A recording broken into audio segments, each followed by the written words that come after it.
Paper चांगला लिहा.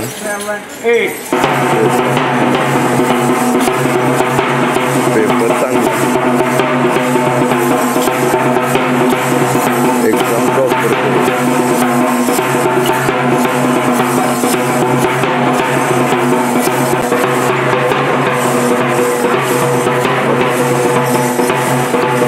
Phone करायचा, फोन करायचा, फोन करायचा.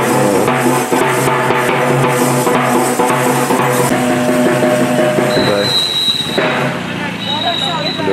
Take care.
ये दीदी पहले उठे सर.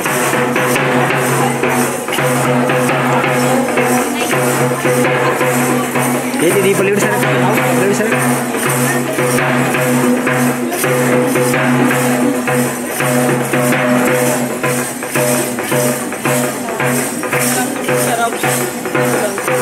जरा एक स्टार्टिंग तिथेच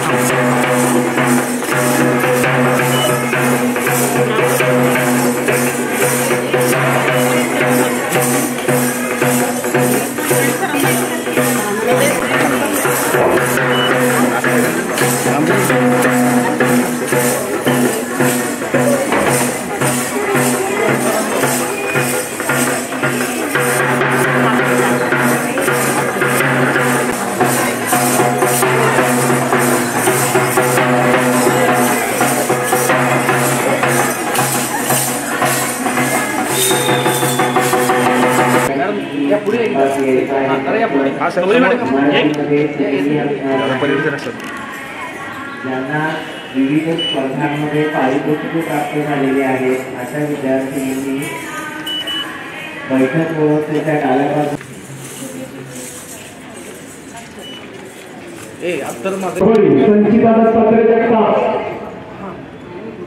संचिता दत्तात्रय जगताप वाणिज्य विभाग आहे. साहित्य सुरुवात हातात आहे.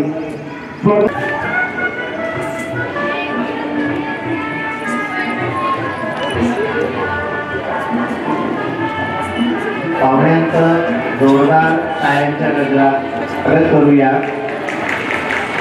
अगदी सगळ्या सुस्वागतम सुस्वागतम सुस्वागतम.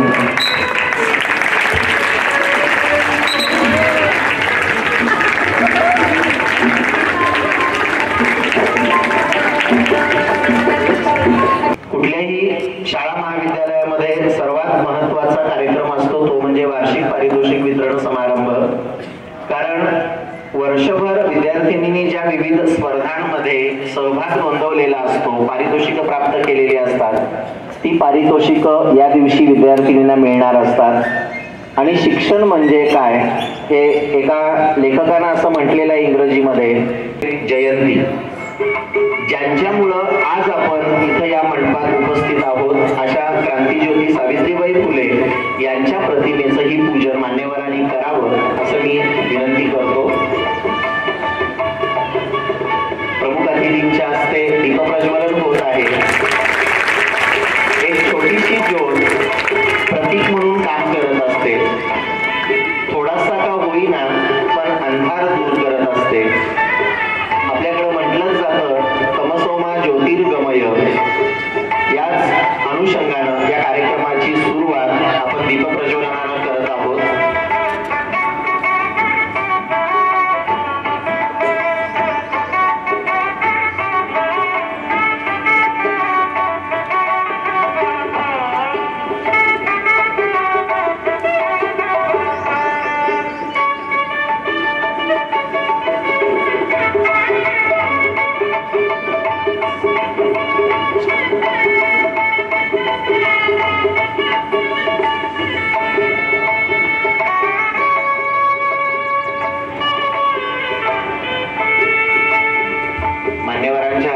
प्रतिमांचं पूजन होत आहे.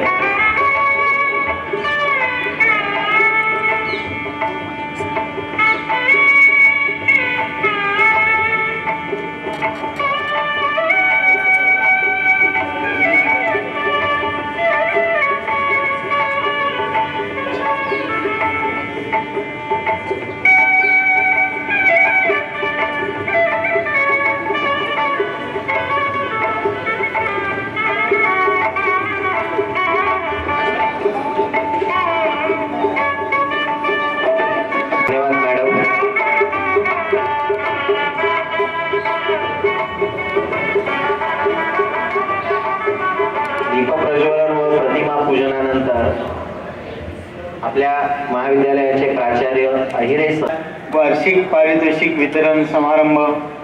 या समारंभाचे प्रमुख अतिथी सौभाग्यवती वर्षा चापोरकर मॅडम, महाविद्यालयाचे उपप्राचार्य देसाई सर, पर्यवेक्षक वेवडे सर, कार्याध्यक्ष कुलकर्णी सर, विदार मॅडम, त्याचप्रमाणे पाटील मॅडम आणि आपले क्रीडा विभाग प्रमुख हुलवान सर, त्याचप्रमाणे विद्यार्थिनी प्रतिनिधी दीक्षा पवार, आशिया कागदी, धीरज पुरोहित आणि आपण सर्व आणि सर्व सहकारी बंधू भगिनी.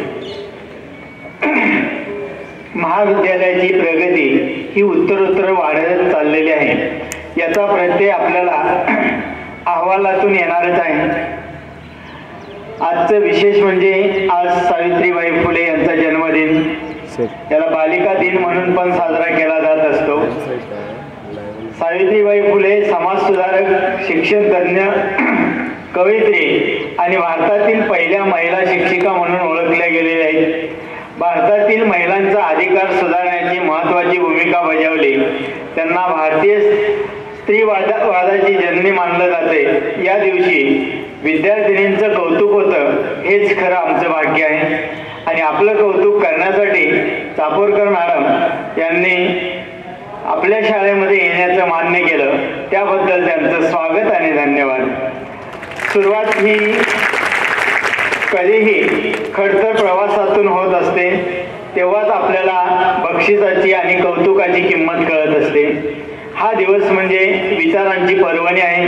असेच विचार आपल्याला चापोरकर मॅडम यांच्याकडनं यांच्या मनोगतातून व्यक्त होतील, त्याचा विद्यार्थिनींनी लाभ घ्यावा. या महाविद्यालयामध्ये वेगवेगळे उपक्रम सतत होत असतात. त्याच्यातूनच विद्यार्थिनी घडवण्याचा प्रयत्न महाविद्यालयाचा आहे. ग्रामीण भागातील येणाऱ्या मुली या महाविद्यालयामध्ये शिक्षण घेत असतात. या महाविद्यालयाच्या वैशिष्ट्याची बाब जर सांगायचं झालं तर या ठिकाणचे शिक्षक आणि विद्यार्थिनी यांच्यामध्ये असणारं जे काही नातं आहे हे अतिशय पवित्र आणि सहकार्याच्या भावनेचं आहे. कारण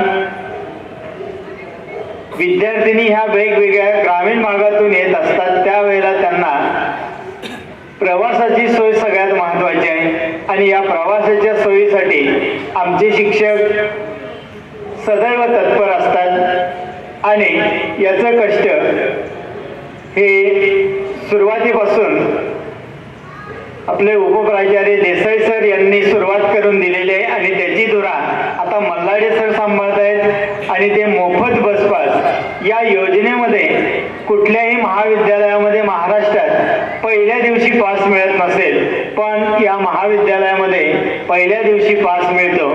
आणि 3 महिन्याचा पास संपल्यानंतर लगेचच त्याच्या आधीच विद्यार्थिनींना पास मिळतो. म्हणजे विद्यार्थिनींचा वेळही जात नाही. आणि त्या ठिकाणी बस स्टँडवरती असणारे जे काही वेगवेगळे प्रकार आपल्याला बघायला मिळतात ते त्याच्यातून मुली वाचत असतात. हा एक खास वैशिष्ट्य या महाविद्यालयाचं आहे. यासाठी सर्व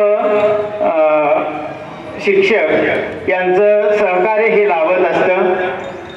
याचबरोबर या महाविद्यालयाच्या विद्यार्थिनींच्या बाबतीत बरेचसे काही प्रसंग आलेले आहेत. एखाद्या वेळेला एखादी विद्यार्थिनी जर आजारी पडली तर तिला प्रथम दवाखान्यात नेलं जातं आणि तिथून त्यांना त्यांच्या पालकांना बोलवून त्यांच्या घरापर्यंत पोहोचवलं जात असतं आणि याच पद्धतीने जर तिची आर्थिक परिस्थिती बेतायची असेल तर सर्व शिक्षक त्यांना आर्थिक मदतही करतील.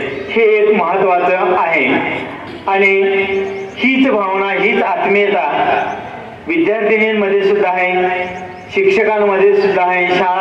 शाळेवरची निष्ठा या सर्व सहभागातून हा एक शालेय कामकाज हा अतिशय उत्कृष्ट पद्धतीने चालत असतो आणि विद्यार्थिनी घडवण्यासाठी सर्व शिक्षक बंधू भगिनी हे बाह्य ज्या काही स्पर्धा असतात त्याच्यामध्ये विद्यार्थिनींना निबंध, वक्तृत्व, मेहंदी, पाककला अशा वेगवेगळ्या उपक्रमातून विद्यार्थिनी घडवत असतात. आणि आज खरं तर आपल्याला या ठिकाणी चापोरकर मॅडमचं जे काही भावना असतील आपल्याबद्दलच्या आणि त्यांनी वेगवेगळ्या ठिकाणी घेतलेल्या अनुभवाची, कारण अनुभव हे सर्वश्रेष्ठ असतात आणि त्या अनुभवातूनच आपल्याला मार्गदर्शन करतील आणि त्याचा लाभ विद्यार्थिनी नक्कीच घेतील. कारण आज सावित्रीबाई फुले यांची जयंती आहे. त्या जयंतीचा मान राखून विद्यार्थिनींनी या आजच्या व्याख्यान हे कायमस्वरूपी तुमच्या संसारापर्यंत, अंतापर्यंत तुम्हाला नक्कीच लक्षात राहील. प्रथम सर्वांचं पुनश्च एकदा या ठिकाणी मी स्वागत करतो आणि माझा प्रास्ताविक थांबवतो. धन्यवाद सर. कार्यक्रमाचं प्रयोजन काय आहे हे आपण सांगितलं. त्याचबरोबर महाविद्यालय वार्षिक पारितोषिक वितरण समारंभाच्या आजच्या प्रमुख अतिथी आदरणीय चापोरकर मॅडम, राष्ट्रसेविका समिती प्रांत सहभौतिक प्रमुख, या कार्यक्रमासाठी थोड्याच वेळेमध्ये उपस्थित होणारे शिक्षण मंडळ कराडचे सचिव व आम्हा सर्वांचे मार्गदर्शक श्री देशपांडे साहेब, आपल्या महाविद्यालयाचे प्राचार्य आयरे सर, पर्यवेक्षक दुलुडे सर, या वर्षीचे कार्याध्यक्ष प्राध्यापक अजित कुलकर्णी सर, कला शाखेची विद्यार्थिनी प्रतिनिधी कुमारी दीक्षा पवार, वाणिज्य शाखेची विद्यार्थिनी प्रतिनिधी कुमारी अशा कागदी, विज्ञान शाखेची विद्यार्थिनी प्रतिनिधी कुमारी धीरज राजपुरोहित, तसेच उपस्थित सर्व शिक्षक, शिक्षकेतर कर्मचारी, सर्व विद्यार्थिनी, पालक, पारितोषिक दाते या सर्वांना माझा नमस्कार. आज मी टिळक हायस्कूल व कनिष्ठ महाविद्यालयाच्या शैक्षणिक वर्ष 2023-24 या वर्षातील वार्षिक अहवाल सादर करीत आहोत. शिक्षण मंडळ कराडच्या टिळक हायस्कूल व कनिष्ठ महाविद्यालयामध्ये 12 जुलै 1986 रोजी कला व वाणिज्य या शाखांचे वर्ग सुरू करण्यात आले. सुरुवातीला कला शाखेमध्ये फक्त 62 विद्यार्थिनी होत्या, कॉमर्समध्ये 38 विद्यार्थिनी होत्या. आज 750 पेक्षा जास्त विद्यार्थिनी या महाविद्यालयामध्ये शिक्षण घेत आहेत. पुढे सन 1994 मध्ये विज्ञान शाखा आपल्या महाविद्यालयामध्ये सुरू करण्यात आली. आपल्या महाविद्यालयाच्या अनेक विद्यार्थिनी कोल्हापूर बोर्डाच्या गुणवत्ता यादीत आलेल्या आहेत. 11 विद्यार्थिनी विविध विषयामध्ये प्रथम क्रमांक मिळवलेला आहे. 4 वेळा कला शाखेत कोल्हापूर विभागात आपल्या विद्यार्थिनी प्रथम आलेल्या आहेत. आज सातारा जिल्ह्यातील कराड, पाटण, खटाव व सांगली जिल्ह्यातील वाळवा आणि कडेगाव तालुक्यातील विद्यार्थिनी या कनिष्ठ महाविद्यालयामध्ये शिक्षण घेत आहेत. 90 पेक्षा जास्त गावातील विद्यार्थिनी या महाविद्यालयामध्ये शिक्षण घेत आहेत. आपणा सर्वांना माहिती आहे, शैक्षणिक वर्षाच्या पहिल्याच दिवशी अहिल्याबाई होळकर शासकीय योजनेनुसार या महाविद्यालयातील विद्यार्थिनींना मोफत बसपासचे वाटप करण्यात येते. त्यामुळे पालकांना वर्षभर एक पैसा सुद्धा वाहतुकीसाठी खर्च करावा लागत नाही. हा विभाग सध्या प्राध्यापक एस.एन. मल्लाडे सर आणि प्राध्यापिका जोशी M.A. पाहत आहे. फेब्रुवारी 2023 मध्ये झालेल्या बोर्ड परीक्षेमध्ये आपल्या कनिष्ठ महाविद्यालयाचा निकाल 96.77% लागलेला आहे. विज्ञान शाखा 100%, वाणिज्य शाखा 100% आणि कला शाखेचा निकाल 90.32% लागलेला आहे. या महाविद्यालयामध्ये रसायनशास्त्र, जीवशास्त्र, भौतिकशास्त्र, गणित, संस्कृत, चिटणीसाची कार्यपद्धती, व्यापार संघटन, पुस्तक पालन, राज्यशास्त्र या सर्व विषयांचा निकाल या ठिकाणी 100% लागलेला आहे. कला शाखेमध्ये प्रथम क्रमांक कुमारी वेदिका उमाकांत जंगम 83.17%, द्वितीय क्रमांक कुमारी तनुजा शशिकांत कुंभार 79.17%, तृतीय क्रमांक कुमारी शेजल दत्तात्रय काटकर 78%. विज्ञान शाखेमध्ये प्रथम क्रमांक कुमारी श्रावणी पराग 2% 80.67%. द्वितीय क्रमांक कुमार अथर्व संदीप जोशी म्हणजे जोशी सरांचा चिरंजीव 79.17% आणि तृतीय क्रमांक कुमार सारंग प्रशांत कुलकर्णी 74.50%. वाणिज्य शाखेमध्ये प्रथम क्रमांक कुमारी विद्या बाळू शिंदे 83%, द्वितीय क्रमांक कुमारी त्रिवेणी सचिन चव्हाण 82.17% आणि तृतीय क्रमांक कुमारी साक्षी संतोष साळी 81%. संस्कृत विषयामध्ये महाविद्यालयामध्ये कुमार अथर्व संदीप जोशी यांनी 99 गुण मिळवून महाविद्यालयामध्ये प्रथम क्रमांकाला. या सर्व गुणवान विद्यार्थी व विद्यार्थिनींचा व 12वी परीक्षा चांगल्या गुणांनी पास झालेल्या 13 अंगणवाडी सेविकांचा पेढे बुके देऊन संस्थेच्या व्हाईस चेअरमन आदरणीय परांजकर मॅडम, संस्थेचे सचिव देशपांडे साहेब, सहसचिव श्री लाटकर साहेब यांच्या हस्ते त्यांचा सत्कार करण्यात आला. महाविद्यालयामध्ये वर्षभरामध्ये विविध प्रकारचे उपक्रम आणि कार्यक्रम राबवले जातात. 1 ऑगस्ट 2023 रोजी संस्था स्थापना दिनानिमित्त कराड शहरातून प्रभात फेरी काढण्यात आली. तसेच महाविद्यालयामध्ये निबंध आणि वक्तृत्व स्पर्धा घेण्यात आल्या. 7 ऑगस्ट 2023 रोजी पोलीस उपअधीक्षक कराड यांच्या नेतृत्वाखाली निर्भया पथकाच्या रॅलीमध्ये आमच्या विद्यार्थिनींनी सहभाग घेतला. 3 ऑक्टोबर 2023 रोजी तिसरे विद्यार्थिनी साहित्य संमेलन संपन्न झाले. प्रथम सत्रामध्ये प्रमुख अतिथी आदरणीय श्रीमती शालन देशमाने मॅडम, दुसऱ्या सत्रामध्ये प्रमुख अतिथी प्राचार्य विश्रांती कदम या होत्या. या साहित्य संमेलनामध्ये संस्थेच्या वतीने महाविद्यालयीन गटामध्ये आपल्या महाविद्यालयास प्रथम क्रमांक मिळालेला आहे. तसेच विद्यार्थिनी वाचक पुरस्कार कुमारी वृंदा जोशी 12वी कला, कुमारी वंदना देशमुख 12वी विज्ञान यांना, तसेच आपले प्राध्यापक AM कोडुली सर यांना वाचक पुरस्कार मिळालेला आहे. यांचं या ठिकाणी अभिनंदन. 19 ऑक्टोबर 2023 ते 21 ऑक्टोबर 2023 या कालावधीमध्ये सालावाद प्रमाणे शारदोत्सव साजरा करण्यात आला. डॉक्टर वसंत मेघना मूर्ती यांचे विद्यार्थिनीसाठी खास व्याख्यान आयोजित केले. देवी गीत गायन स्पर्धा, रांगोळी स्पर्धा, मेहंदी स्पर्धा, घोषवाक्य स्पर्धा, हळदी कुंकू इत्यादी कार्यक्रमाचे आयोजन करण्यात आले. 22 डिसेंबर व 23 डिसेंबर 2023 या 2 दिवशी कराड, वाई, महाबळेश्वर, महाड, रायगड, हरिहरेश्वर या ठिकाणी शैक्षणिक सहलीचे नियोजन करण्यात आले. या सहलीसाठी प्राध्यापक ES कुलकर्णी व प्राध्यापिका MM मल्लापूर मॅडम यांनी विशेष परिश्रम घेतले. दिनांक 30 डिसेंबर 2023 रोजी महाविद्यालयामध्ये फूड फेस्टिवल साजरा करण्यात आला.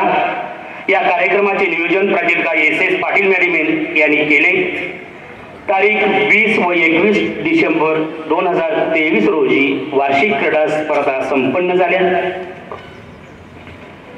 महाविद्यालयातील शिक्षकांचे यश व व्याख्यान. टिळक हायस्कूल माजी विद्यार्थी सांस्कृतिक सेवा संघाचा आदर्श गुणवत्ता शिक्षक पुरस्कार पर्यवेक्षक RN धुलुडे सर यांना मिळाला. इयत्ता 12वी बोर्ड परीक्षा फेब्रुवारी 2023 साठी आपल्या महाविद्यालयातील प्राध्यापक SN मल्लाडे सर यांची मानसशास्त्र विषयासाठी चीफ मॉडरेटर आणि समुपदेशक म्हणून निवड झाली. दिनांक 20 ऑक्टोबर 2023 रोजी प्राध्यापिका BP देशमाने यांचे डेबोडे येथे कुटुंब व्यवस्थेसमोरील आव्हाने व स्त्री शक्ती या विषयावर व्याख्यान झाले. तसेच दिनांक 19 डिसेंबर 2023 रोजी टिळक हायस्कूल व कनिष्ठ महाविद्यालय इथं छत्रपती शिवाजी महाराज व त्यांचे गुरु रामदास स्वामी या विषयावर त्यांचे व्याख्यान झाले. सातारा जिल्हा परिषद व पंचायत समिती कराड यांच्या वतीनं निबंध लेखन स्पर्धेसाठी प्राध्यापक SP जोशी यांनी परीक्षक म्हणून काम पाहिले. 18 ऑक्टोबर 2023 रोजी स्वर्गीय सेठ रामविलास किसनलाल लाहोटी कन्या प्रशालेमध्ये शारदोत्सव कार्यक्रमात जाहिरात सादरीकरण स्पर्धेसाठी प्राध्यापिका SM बिदार यांनी परीक्षक म्हणून काम पाहिले. तसेच राष्ट्रसेविका समितीकडून आयोजित प्रेरक पर्वाध्वज या विषयावर त्यांनी पद्माराजी कनिष्ठ महाविद्यालय कोल्हापूर येथे त्यांनी व्याख्यान दिले. कडधान्याचे रोजच्या आहारातील महत्त्व या विषयावर दिनांक 18 ऑक्टोबर 2023 रोजी बाबरमाची तालुका कराड येथे प्राध्यापिका S.S. पाटील मॅडम यांचे व्याख्यान झाले। तसेच टिळक हायस्कूल विटामाता विद्यालय नूतन मराठी मोपरे तालुका कराड तुळसण तालुका कराड येथे त्यांची व्याख्यान झाली। तसेच बोळेवाडी तालुका कराड येथे पाककला स्पर्धेचे परीक्षक म्हणून त्यांनी काम पाहिले। सातारा जिल्हा परिषद यांनी आयोजित केलेल्या विज्ञान प्रदर्शनामध्ये तालुका स्तरावर प्राध्यापिका M.M. मल्लापूर व जिल्हा स्तरावर प्राध्यापिका P.S. ठोंबरे यांनी परीक्षक म्हणून काम पाहिले। शिक्षण मंडळ कराडच्या शैक्षणिक वर्ष 2023 सालचा उत्तम शिक्षक पुरस्कार क्रीडा शिक्षक प्राध्यापक A.S. हुलवान यांना मिळालेला आहे। त्यांनी सेट परीक्षेत सुद्धा उज्ज्वल यश संपादन केलेले आहे। 28 डिसेंबर 2023 रोजी छत्रपती शिवाजी महाविद्यालय सातारा येथे तज्ञ मार्गदर्शक म्हणून मानसशास्त्र विषयासाठी इयत्ता 12वी साठी प्राध्यापक मल्लाडे S.N. यांचे व्याख्यान झाले। 30 डिसेंबर 2023 रोजी वेणुताई चव्हाण कॉलेज कराड येथे राज्यशास्त्र विषयासाठी श्री देसाई DB यांचे तज्ञ मार्गदर्शक म्हणून व्याख्यान झाले। फेब्रुवारी 2023 मध्ये 12वी बोर्ड परीक्षेसाठी आमच्या महाविद्यालयातील प्राध्यापिका देशमाने BP, पर्यवेक्षक R.N. धुलुडे, प्राध्यापक S.B. जोशी, प्राध्यापक A.S. कुलकर्णी, प्राध्यापिका P.S. ठोंबरे यांनी मॉडरेटर म्हणून अत्यंत उत्कृष्टरित्या काम पाहिले। 16 डिसेंबर 2023 रोजी प्राध्यापिका S.V. जाधव यांनी अर्थशास्त्र विषयाच्या परिषदेमध्ये शोध निबंध सादर केला। 18 सप्टेंबर 2023 रोजी व 16 डिसेंबर 2023 रोजी आमच्या महाविद्यालयामध्ये पालक सभा संपन्न झाल्या। महाविद्यालयामध्ये अनेक प्रकारचे दिन साजरे केले जातात। महाविद्यालयामध्ये महिला दिन, योगा दिन, स्वातंत्र्य दिन, शिक्षक दिन, संविधान दिन, मराठी भाषा दिन, हिंदी दिन, भूगोल दिन, गणित दिन तसेच थोर पुरुषांच्या जयंती व पुण्यतिथी साजऱ्या केल्या जातात। विद्यार्थ्यांच्या गुणवत्ता वाढीसाठी आमच्या महाविद्यालयामध्ये स्कॉलर बॅच, बॉर्डर बॅच या माध्यमातून प्रयत्न केले जातात। थोडक्यात असं म्हणता येईल कोल्हापूर विभागातील एक गुणवत्ताधारक कनिष्ठ महाविद्यालय म्हणून टिळक हायस्कूल व कनिष्ठ महाविद्यालय कराड या महाविद्यालयात समजले जाते। असा हा शैक्षणिक वर्षातील अहवाल सादर केलेला आहे। जय हिंद, जय महाराष्ट्र। धन्यवाद सर। आपल्या अहवाल वाचन क्रांतीज्योती सावित्रीबाई फुले यांच्या पवित्र स्मृतीस विनम्र अभिवादन। सर्वांना नवीन वर्षाच्या शुभेच्छा आणि आमच्या सर्व लाडक्या विद्यार्थिनींना आजच्या बालिका दिनाच्या मनपूर्वक शुभेच्छा। आदरणीय व्यासपीठासमोरील उपस्थित सर्व सहकारी प्राध्यापक, शिक्षकेतर कर्मचारी आणि विद्यार्थिनींना आजच्या कार्यक्रमाला लाभलेल्या आपल्या प्रमुख अतिथींचा परिचय मी करून देत आहे। आजच्या कार्यक्रमाला लाभलेल्या प्रमुख अतिथींचे नाव आहे सौ वर्षा सुधीर चापूरकर, सांगली। यांचं शिक्षण BSc diploma in computer management असं झालेलं आहे। त्या गृहिणी आहेत। राष्ट्र सेविका समितीचं काम आपण करतात। प्रांत सहबौद्धिक प्रमुख म्हणून सध्या त्यांच्याकडे दायित्व आहे। काही काळ पुणे येथील इंजिनिअरिंग कॉलेज, कमिन्स कॉलेज या ठिकाणी आपण नोकरी केलेली आहे। अखिल भारतीय विद्यार्थी परिषदेचं कामही आपण केलेलं आहे। विवेकानंद सार्ध शतीवर्षात जिल्हा महिला प्रमुख अशी जबाबदारी आपणावर होती। विविध संस्थांमध्ये व्याख्याने झालेली आहेत। वाचन, लेखन, वक्तृत्व, त्याचबरोबर कविता करणं याची विशेष आवड आपणास आहे। यांचं मूळ गाव अमळनेर, जिल्हा जळगाव असं आहे। लग्नानंतर सांगलीमध्ये स्थायिक झालेले। सुरुवातीला काही काळ शालेय विद्यार्थ्यांचे शिकवणी वर्ग आपण घेतले। लहानपणापासून घरातून राष्ट्रीय स्वयंसेवक संघाचे संस्कार झालेले असल्याने सामाजिक भान येत गेलं। त्यातून सामाजिक कार्याची विशेष आवड निर्माण झाली। कॉलेजच्या जीवनात अखिल भारतीय विद्यार्थी परिषदेचं काम सुरू केलं। त्यानंतर काही काळ भारतीय स्त्री शक्ती या संघटनेचंही काम आपण केलेलं आहे। बचत गट मेळावा, पुस्तक पिशी, वस्त्यांमध्ये किशोरी शिबिरांचे आयोजन असेही उपक्रम आपण राबवले आहेत। गेली 12-13 वर्षापासून राष्ट्र सेविका समितीच्या कार्यात आपण कार्यरत आहात। समिती दृष्ट्या प्रवीण वर्ग पूर्ण केला असून सध्या पश्चिम महाराष्ट्र प्रांत सहबौद्धिक प्रमुख असं दायित्व आपल्याकडे आहे. वेगवेगळ्या ठिकाणी विविध विषयांवर आपली व्याख्याने झाली आहेत. विवेकानंद सार्ध शतवर्षात महिला जिल्हा प्रमुख अशी मुख्य जबाबदारी आपणाकडे होती. त्या काळात जिल्ह्यात विविध ठिकाणी तसेच आकाशवाणीवर विवेकानंदांवरती आपली व्याख्याने झाली आहेत. विवेकानंदांच्या संदर्भात लेखही प्रसिद्ध झाले आहेत. राष्ट्र सेविका समितीच्या माध्यमातून वेगवेगळ्या उपक्रमांमध्ये आपण सहभागी झालेला आहात. विशेष उल्लेखनीय बाब म्हणजे 2019 साली सांगलीमध्ये आलेला महापूर आला होता. त्यावेळेला वेगवेगळ्या वस्त्यांमध्ये जाऊन आपण मदत कार्य केलेलं आहे. समितीच्या माध्यमातून हस्तलिखित स्पर्धेचं आयोजन केलं जातं. त्यामध्ये सांगली जिल्ह्याच्या हस्तलिखिताची संयोजिका अशी जबाबदारी आपण निभावत आहात. वाचन लेखन कविता करणे अशी विशेष आवड आपणास आहे. आम्ही आमचं भाग्य समजतो की आजच्या या विशेष दिनी सावित्रीबाई फुले जयंती बालिका दिन आजच्या या विशेष दिनी आपलं मार्गदर्शन आमच्या विद्यार्थिनींना लाभलेलं आहे. त्याबद्दल परत एकदा आपणा सर्वांच्या वतीनं मी मॅडमने आमचं निमंत्रण स्वीकारले याबद्दल स्वागत करतो आणि आमचा परिचय थांबवतो. धन्यवाद.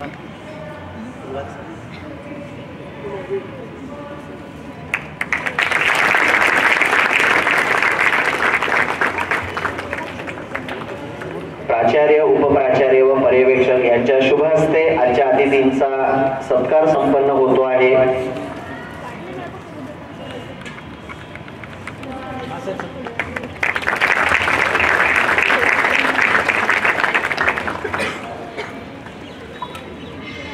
माननीय पर्यवेक्षक शिक्षण मंडळाची शताब्दी दैनंदिनी देऊन त्यांचं स्वागत करत आहे. धन्यवाद सर. धन्यवाद मॅडम. या सत्कारानंतर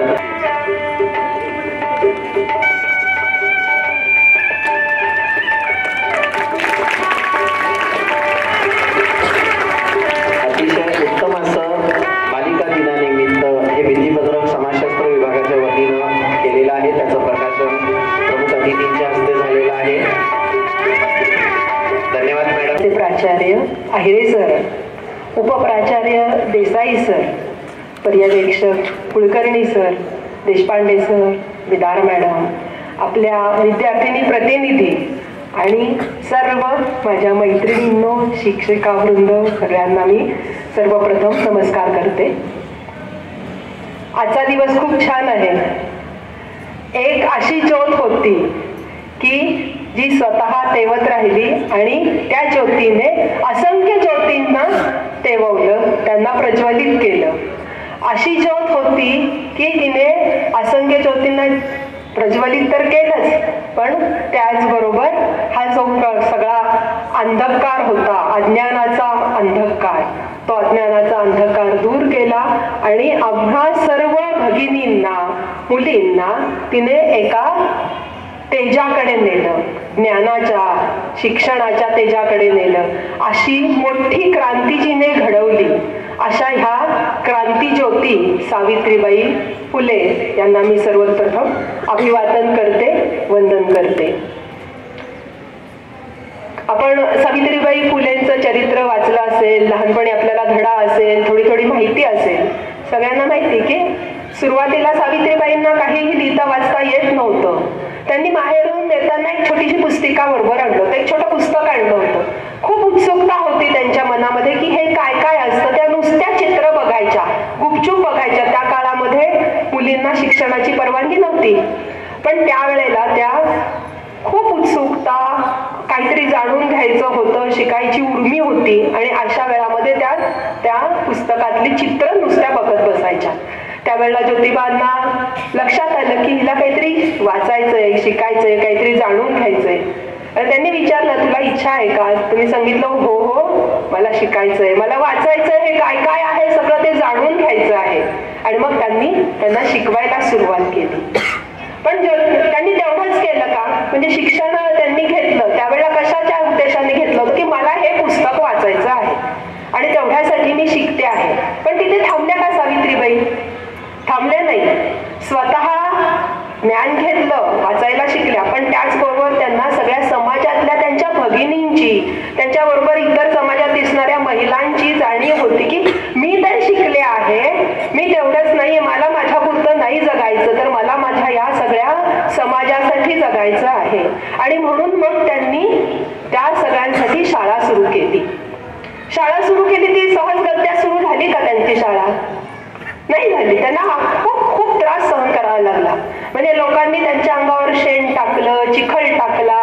एवढी परिस्थिती होती की त्या जायच्या शाळेमध्ये जाताना चिखल शेण अंगावरती पडायचं, तिथेच ती साडी धुवायच्या, पातळ धुवायच्या त्यांचं, आणि त्या ओल्या कपड्यांनी मुलींना शिकवायच्या. त्यातून त्या आजारी पडल्या. बरंच काही त्यांच्याबद्दलच आपल्याला पुढे सांगता येईल, पण आता विषय थोडासा आपला वेगळा आहे. मेरी माती मेरा देश असा मला विषय दिला गेलेला आहे. आणि हे सगळं त्यांनी कशासाठी केलं? तर त्यांना ही जाणीव होती की माझा देश जर पुढे द्यायचा असेल तर नुसत्या माझ्या बंधूंनी शिक्षण घेऊन चालणार नाहीये, तर ह्या माझ्या भगिनी, महिला वर्ग जो निम्मा समाजाचा निम्मा भाग 50% महिला आहेत, ह्या जर महिला शिकल्या, त्या बरोबरीने खांद्याला खांद्या लावून पुरुषांच्या खांद्याला खांद्या लावून उभ्या राहिल्या, त्यांची प्रगती झाली तर माझ्या देशाची प्रगती होणार आहे.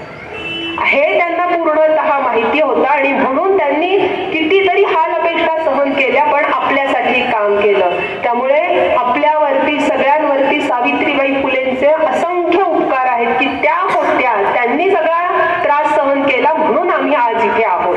त्यामुळे ही कायम जाणीव ठेवायची.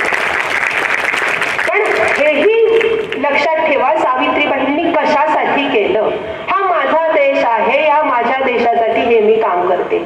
आणि सगळ्या थोर पुरुषांचे विचार हे असेच असतात. म्हणजे विवेकानंदांचा विचार घेतला तर विवेकानंदांनी काय म्हटलं होतं की त्यांनी असंच म्हटलं होतं की हा एक पक्षी, समाजरूपी जर आपण पक्षी घेतला तर ते 2 पंख आहे, एक महिला आहे, पुरुष आहे. एकाच पंखामध्ये जोर असला, पुरुषांमध्ये जर सगळं सुदृढ आहेत, सक्षम आहेत, छान प्रगती करता आहेत, तर हा पक्षी उडू शकेल का? एकच पंख एखाद्या पक्षाचा आहे आणि तो खूप ताकदवान आहे, दुसरा मात्र दुबळा आहे, तो पक्षी झेप घेऊ शकेल? नाही उडू शकणार. त्याच्यामुळे दुसरा जो पंख आहे महिलांचा, त्याच्यातही ताकद यायला हवी. आणि म्हणून महिलांसाठी काम करायला हवं, महिलांनी शिकायला हवं, पुढे यायला हवं, हा विचार विवेकानंदांचा होता. आणि विवेकानंदांनी सुद्धा त्यासाठी, हा कशासाठी, हे कशासाठी यायला हवं, तर पुन्हा हाच विचार की हा माझा देश आहे, ह्या देशाची प्रगती व्हायची असेल तर सगळ्यांची प्रगती होणं आवश्यक आहे. या विचाराने विवेकानंदांनी काम केलं. किती भक्ती होती विवेकानंदांच्या मनामध्ये देशाबद्दल. आपण विवेकानंदांचं काहीतरी चरित्र आपण वाचलेलं असेल. सगळ्या जगामध्ये त्यांनी आपल्या देशाची मान उंचावली की ज्या काळामध्ये हा देश म्हणजे कसा आहे, तर नग्न साधू इथे फिरतायत, इथे अशिक्षित लोक आहे, यांना लिहिता वाचता येत नाही, फक्त पूजा अर्चा आणि या अंधश्रद्धा अशा काही गोष्टींमध्ये हा सगळा समाज अडकलेला आहे. अशा प्रकारची प्रतिमा त्या इंग्रज लोकांनी आपली जगामध्ये केलेली होती. आणि ही प्रतिमा पुसून टाकण्याचं आणि पुन्हा मानाने, अभिमानाने मान उंचावून जगण्याचं सामर्थ्य दिलं ते विवेकानंदांनी. तर असे ह्या विवेकानंदांचं कार्य होतं. ते 4 वर्ष भारतामध्ये त्यांनी ज्ञान मिळवलं, सगळं काही झालं, आणि मग नंतर ते आपल्या देशाचा, धर्माचा प्रचार करण्यासाठी म्हणून त्या सर्व धर्म परिषदेमध्ये गेले आपली बाजू मांडायसाठी. त्यानंतर तिथे 4 वर्ष विवेकानंद राहिले. मग फक्त अमेरिकेत नव्हते, अमेरिका, इंग्लंड, जर्मन अनेक देशांमधनं ते फिरले, जपान, बऱ्याच देशांमधनं विवेकानंद फिरले. आणि 4 वर्षांनंतर ज्या वेळेला ते परत यायला निघाले, त्यांचा खूप शिष्यगण तिथे तयार झाला. परत यायला ज्या वेळेला निघाले त्यावेळेला तिथल्या एका शिष्याने त्यांना विचारलं की स्वामीजी, तुम्ही इतकी वर्ष, गेली 4 वर्ष तुम्ही या वैभव संपन्न देशात राहता आहात, सुखसोयींनी सगळा युक्त असा हा देश आहे, इथे तुम्ही राहता आहात, आणि आता 4 वर्षांनंतर तुम्ही परत भारतात जाणार आहात, त्यावेळेला तुमच्या भावना काय असतील, तिथे तुम्हाला गेल्यावरती काय वाटेल? विवेकानंद म्हणाले की मला काय वाटेल खरं सांगू, मी माझ्या मातृभूमीत जातोय. इतकी वर्ष मी माझ्या देशावरचं नितांत प्रेम करत होतो, पण आता तिथली प्रत्येक धुळीचा कण अनकण मला पवित्र वाटणार आहे. माझा भारत देश ही माझं आता तीर्थक्षेत्र बनलेला आहे. त्यांनी सगळा देश ज्या वेळेला इतर जग बघितलं त्यावेळेला तिथला तो भोगवाद बघितला. तिथला पैशासाठी धावणारे, केवळ पैसा म्हणजे सर्वस्व मानणारे लोक बघितले आणि मग त्यासाठी काहीही करायला तयार असणारे लोक बघितले. आणि मग त्यावेळेला त्यांना जाणवलं की माझा देश जी त्यागभूमी आहे, त्यागाचं महत्व सांगते, इतरांचं, प्रत्येक माणसामध्ये परमेश्वराचा वास आहे अशी शिकवण जी देते, अशी संस्कृती जिथे आहे, असा तो माझा देश आहे. आणि त्यामुळे त्यांना आणखीन त्यांच्या भावना उचंबळून आल्या आणि ते म्हणाले की नाही नाही, मी पूर्वी तर माझ्या देशावरती प्रेम करत होतो, नितांत प्रेम होतं माझं देशावरती माझं, पण आता त्याचा धुळीचा कण कण मला पवित्र वाटणार आहे. आणि त्याच पद्धतीने त्यावेळेला ते परदेशातनं, अमेरिकेतनं आले परत आणि त्यांनी रामेश्वरला पाय ठेवला. मग जहाजातून उतरले, रामेश्वरच्या भूमीवरती पाय ठेवला. त्यावेळेला सर्वात प्रथम त्यांनी काय केलं असेल तर त्यांनी तिथली धूळ आपल्या मस्तकाला लावली आणि तिथे लोटांगण घातलं, अंगाला त्यांनी धूळ लावली तिथल्या याच्यातली. कारण इथली माती इतकी पवित्र आहे, या मातीमध्ये ही ताकद आहे.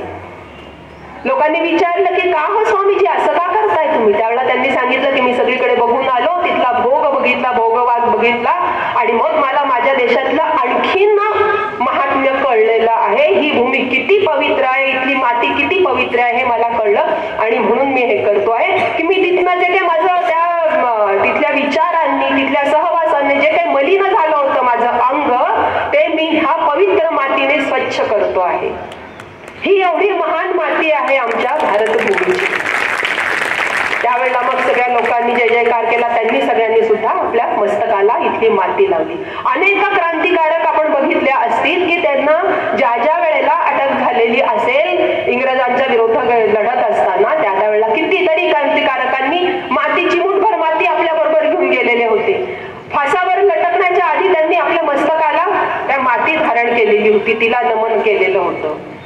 त्यामुळे हे महात्म्य ह्या आमच्या इथल्या मातीचं आहे, एवढी पवित्र ही माती आहे.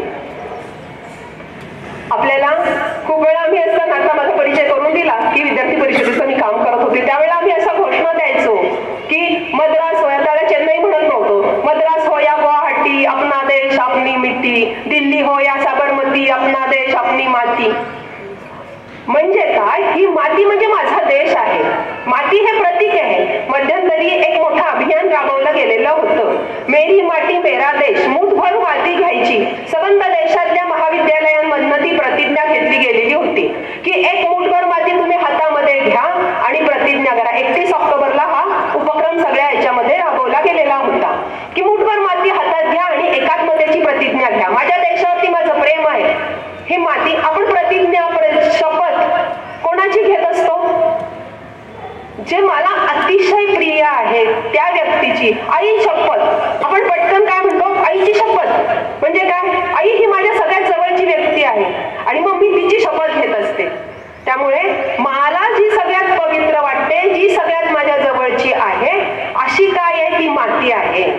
आणि म्हणून मग त्यावेळेला आपण त्या अभियानामध्ये हातामध्ये मुठभर माती घेतलेली होती आणि आपण एकात्मतेची प्रतिज्ञा घेतलेली होती.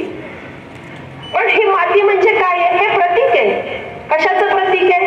हे माझ्या देशाचं प्रतीक आहे. आता देश म्हणजे काय आहे? आपल्याला प्रश्न पडतो का प्रश्न आपल्याला की हा देश म्हणजे काय आहे? मग इथल्या नद्या आहेत, देशामध्ये काय आहे? शेती आहे, नद्या आहेत, नाले आहेत, डोंगर आहेत, पर्वत आहेत, माणसं आहेत, इमारती आहेत, सगळं सगळं काही आहे. पण एवढंच म्हणजे हा देश आहे का? नाही, एवढं नुसतं हा देश नाहीये. जर समजा आपण हा एक समाज किंवा एक देशाचा जर एक पुरुष मानला तर त्याच्यामधले हे सगळे त्याचे अवयव झाले. मग इथली जी संस्कृती आहे हा खरा देश आहे. माझा देश म्हणजे काय आहे? तर इथली संस्कृती माझी, हा देश आहे. तो आत्मा आहे, त्या पुरुषाचा, शरीराचा तो आत्मा आहे, ही इथली संस्कृती. आता संस्कृती म्हणजे काय असा प्रश्न पडेल. माती म्हणजे काय, देश म्हणजे काय, संस्कृती म्हणजे काय? संस्कृतीचा आपण जर फड केली, आता इथे मी मगाशी ऐकलं, खूप छान वाटलं मला ते सगळा इथला अहवाल ज्या वेळेला ऐकत होते त्यावेळेला की किती सुंदर, म्हणजे किती छान उपक्रम राबवले जात आहेत वगैरे. तर त्याच्यामधनं आपल्या याच्यात की काय ही संस्कृती म्हणजे काय, त्याच्यात सांगितलं बघा कशी की संस्कृतमध्ये सुद्धा आपल्या याच्यामध्ये विशेष प्रावीण्य वगैरे मिळवलेलं आहे. संस्कृती या शब्दाचा अर्थ म्हणजे काय? सम्यक कृती. योग्य चांगली कृती म्हणजे संस्कृती. आता एक छोटंसं उदाहरण तुम्हाला ते गोष्ट सांगते.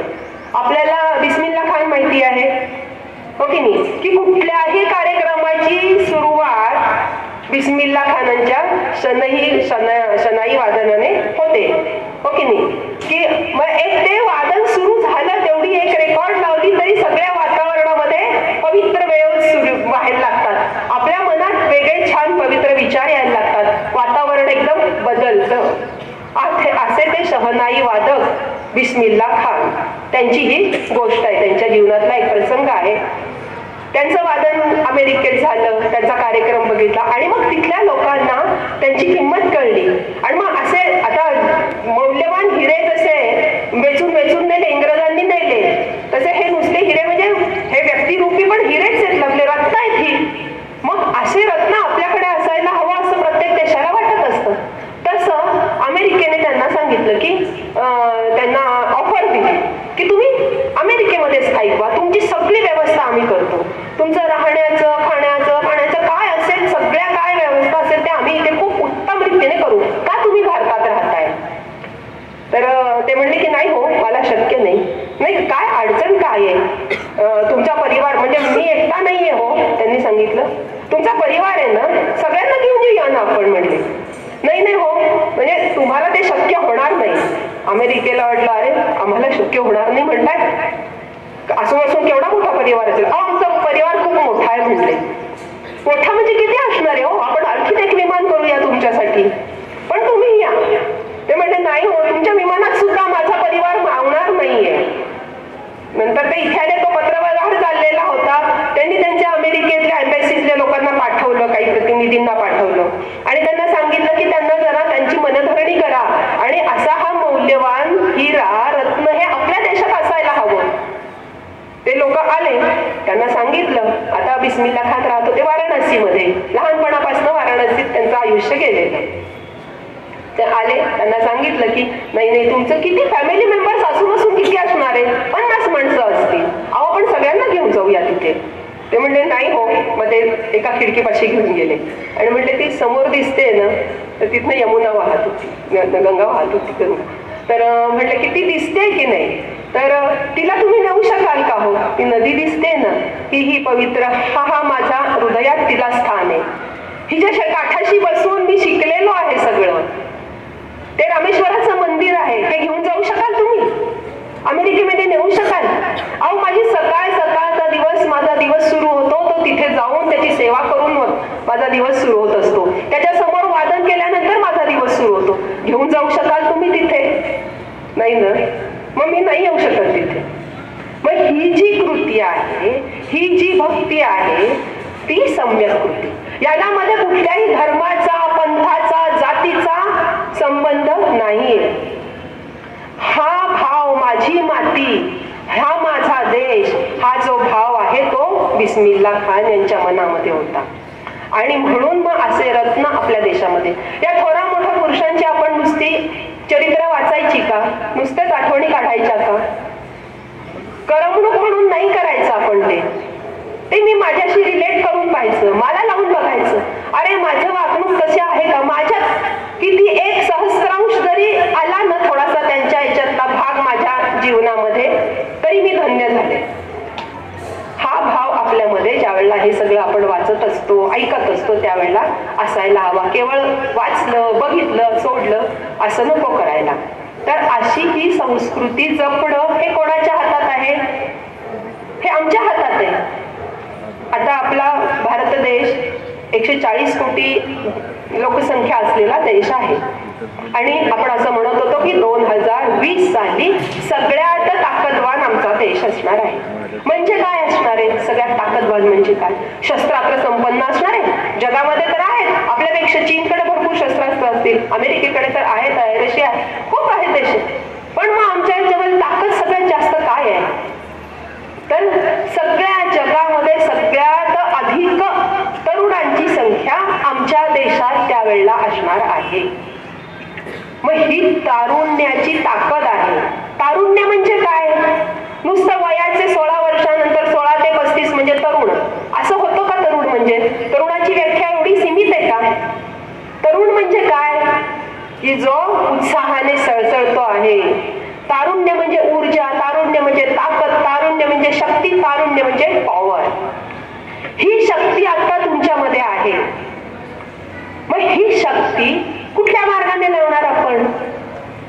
कुठलीही ताकद ही योग्य मार्गाला लागली तर उपयोग आहे, नाहीतर मग काय ताकद असूनही काही उपयोग नाही. आमच्याकडे खूप काही ताकद असते, म्हणजे ऊर्जा आहे, वीज येते, वीज, त्या विजेचा वापर आम्ही कसा करतोय याच्यावरती अवलंबून आहे. लाईटचं बटन बंद करून ठेवलं, उपयोग आहे का? स्विच ऑफ आहे, तिथे साचली आहे वीज, उपयोग आहे त्याचा? तिचा काहीतरी वापर केला तर उपयोग आहे. मग ही आता तुमच्यामध्ये एवढी शक्ती आहे, या शक्तीचा योग्य वापर व्हायला हवा आहे. आपल्याला सावित्रीबाईंची पुन्हा पुन्हा आठवण करून द्यावीशी वाटते की का ती ज्योत जळाली, म्हणजे अक्षरशः कणकण तिने आयुष्य समाजासाठी जाळलेलं आहे, रक्त जाळलेलं आहे. मग त्यांची आठवण ठेवून मी काय करते माझ्या देशासाठी, ही जी माती आहे ह्याच्यासाठी मी काय करते आहे. त्या सावरकरांना, म्हणजे मातीचं महत्व, सावरकरांचा तो एक स्वातंत्र्यवीर होता. तिकडे इंग्लंडमध्ये शिक्षणासाठी गेलेले सावरकर, तिथनं त्यांना काय झालं, त्यांनी ते आपल्याला काव्यामध्ये तळमळले. ते तिथे सागरा प्राण तळमळला. त्यांनी सांगितलं माझ्या मातृभूमीला मला परत ने मज सीने परत मातृभूमीला. त्यांनी सांगितलं की प्रासाद इथे भव्य परिमज भारी, आईची झोपडी प्यारी. असं त्यांनी सांगितलं की इथे खूप मोठे मोठे आहेत, हो इथे मोठे मोठे महाल आहेत, सगळ्या सुखसोयी आहेत, पण मला माझ्या आई, माझी मातृभूमी ही सगळ्यात प्रिय आहे. ही भावना माझ्या मनामध्ये यायला हवी आहे. ज्यावेळेला आम्ही हे चरित्र वाचतोय त्यावेळेला हे लक्षात ठेवायला हवं, ही माझ्या मनामध्ये भावना येते आहे का?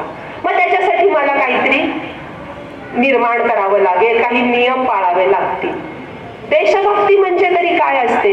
मी म्हटलं की आपल्या कृतीमधनं, माझी संस्कृती कशातून दिसते? आपल्याला कोणालाही तरी पाय लागला, आपला चुकून पाय लागला तर आपण काय करतो? पटकन नमस्कार करतो. ही माझी संस्कृती आहे, त्याला आम्ही आदर देतो, आम्ही कोणालाही पाय लावत नाही. अन्य देशांमध्ये तसं नाहीये. त्याच्या प्रत्येक कृतीतून, छोट्या छोट्या गोष्टीतून आपल्याला आपली संस्कृती दिसत असते. तसं देशप्रेम व्यक्त करायचं म्हणजे काय? तुम्हाला काही सैन्यात जाऊन नाही चढायला हवं असं आहे का? चांगलं आहे, ज्यांची इच्छा असेल. आता आपल्याला सैन्यामध्ये मुलींना तर तिथे खास आपल्याला प्रवेश दिलेला आहे की तुम्ही आघाडीवर जाऊन लढा.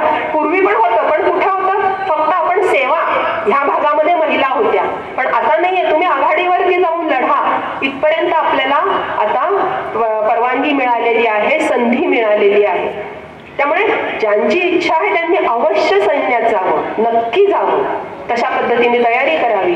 पण सगळेच काही सैन्यात जाऊ शकतायत का? नाही जाऊ शकत आहे आपण. मग माझं देशप्रेम मी कसं व्यक्त करीन? तर माझ्या छोट्या छोट्या कृतीमधनं मी व्यक्त करीन. म्हणजे साधीशी गोष्ट आहे की मी वाहतुकीचे नियम पाळीन. आम्हाला काय वाटतं, मोठेपणा कशात वाटतो? सिग्नल तोडून पटकन मी तिथनं क्रॉस झाले, हा माझा मोठेपणा आहे. अरे किती छान, मी काय पराक्रम गाजवला की मी सिग्नल तोडून त्या पोलिसाकडे असं दुर्लक्ष केलं आणि पटकन तिथनं गेले आणि मग बाहेर जाते. तिथं काय काय आनंद होतो. हे योग्य आहे काय? नाहीये. हा नियम कोणासाठी आहे? हा आपल्या सगळ्यांसाठीचा नियम आहे. मी ट्रिक्सी जाणार नाही, तिघी बसून जाणार नाही गाडीवरती. हे छोटे छोटे नियम आहेत आपल्याला. हा देश सुरळीत चालावा, चांगल्या पद्धतीने चालावा यासाठी म्हणून केलेले नियम आहे. त्यामुळे आपण काही 4-5 गोष्टी आहेत, त्या जर आपण पाळल्या तर आपण देशभक्त आहोत, आपण देशाची सेवा केली. त्यामुळे हे जेवढे काही नियम असतील ते इथे जाऊ नका असं जिथे बोर्ड असेल तिथे नाही जायचं. आम्ही सहलीला जातो, सहलीला गेल्यानंतर काय असतं, तिथले अनेक नियम असतात.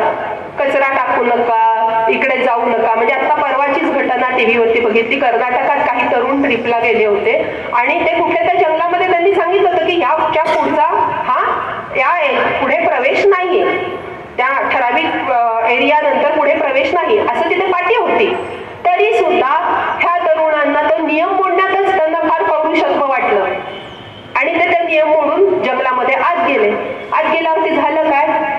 वाट चुकले, कुणाला रस्ता सापडे ना, काही कळे ना, मग घाबरले, रात्र झाली. एवढंच होतं की मोबाईल होता, तो चालू होता, त्यामुळे त्यांना संपर्क करता आला आणि पहाटेपर्यंत ते लोक, ती मुलं सापडली. त्यांना शोधून त्या फॉरेस्ट ऑफिसरच्या माणसांनी त्यांना शोधलं आणि परत आणली. मग कुठे आपल्याला म्हटलेलं असेल फोटो काढू नका, तरी सुद्धा आम्ही जातो. हे योग्य आहे का? जे जे नियम असतील ते मी कटाक्षाने पाळील, ही माझी देशभक्ती आहे. दुसरा, पर्यावरण. पर्यावरणाची जाणीव मला माझी असायला हवी. आपण आता म्हटलं की ही माझी आई आहे, काळी आई आपण तिला म्हणतो. मग ही जी माती आहे, हा माझा देश आहे, ही आई आहे. मग तरीही मी प्लास्टिकचा वापर करणार का? प्लास्टिकचा वापर केल्यानंतर माझ्या आईला मी असं घाणेरडा घास भरवते का कधी? नासकं कुसकं खाऊ घालते का कधी माझ्या आईला? नाही घालणार कधी. आपण आपल्या आईच्या मुखामध्ये असा घास भरवू का कधी? नाही भरवणार की नाही? मग माझी ही काळी आई आहे ना, मग तिच्यामध्ये मी प्लास्टिक टाकू शकते का? म्हणून घालू शकते. तो तुझा नासका कुसका असाच भाग आहे ना. त्या पर्यावरणाचं रक्षण करा की जी भूमी माझं भरण पोषण करते, त्या भूमीला मी मात्र काय देते? हे असलं काहीतरी देते, प्लास्टिक वापरते आणि ते जमिनीमध्ये टाकते. त्यामुळे शक्यतो प्लास्टिकचा वापर आम्ही करणार नाही. हा नियम पाळा. आपण आपल्याला नियम सांगितलेले आहेत, पण केव्हा होईल? ज्या वेळेला मी माझ्या मनाशी काहीतरी ठरवेल त्यावेळेला ते पाळले जातील.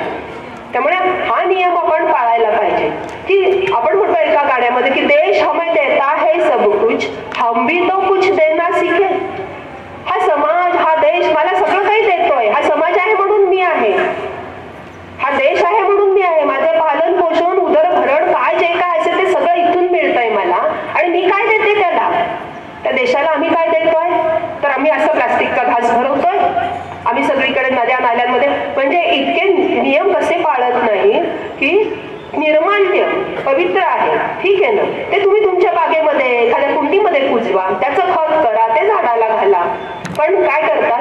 म्हणजे पुण्यासारख्या शहरामध्ये मी माझ्या डोळ्यांनी बघितलेलं आहे की तिथे त्या नद्या पुलांवरती मोठे मोठे जाळ्या लावल्यात की लोक येऊन निर्माल्य टाकतात, ते टाकू नये, नदी स्वच्छ राहावी म्हणून. पण माझ्या समोर एका मोठ्या गाडीतून आलेशान 4 व्हीलर मधनं एक मुलगी आली, ती उतरली.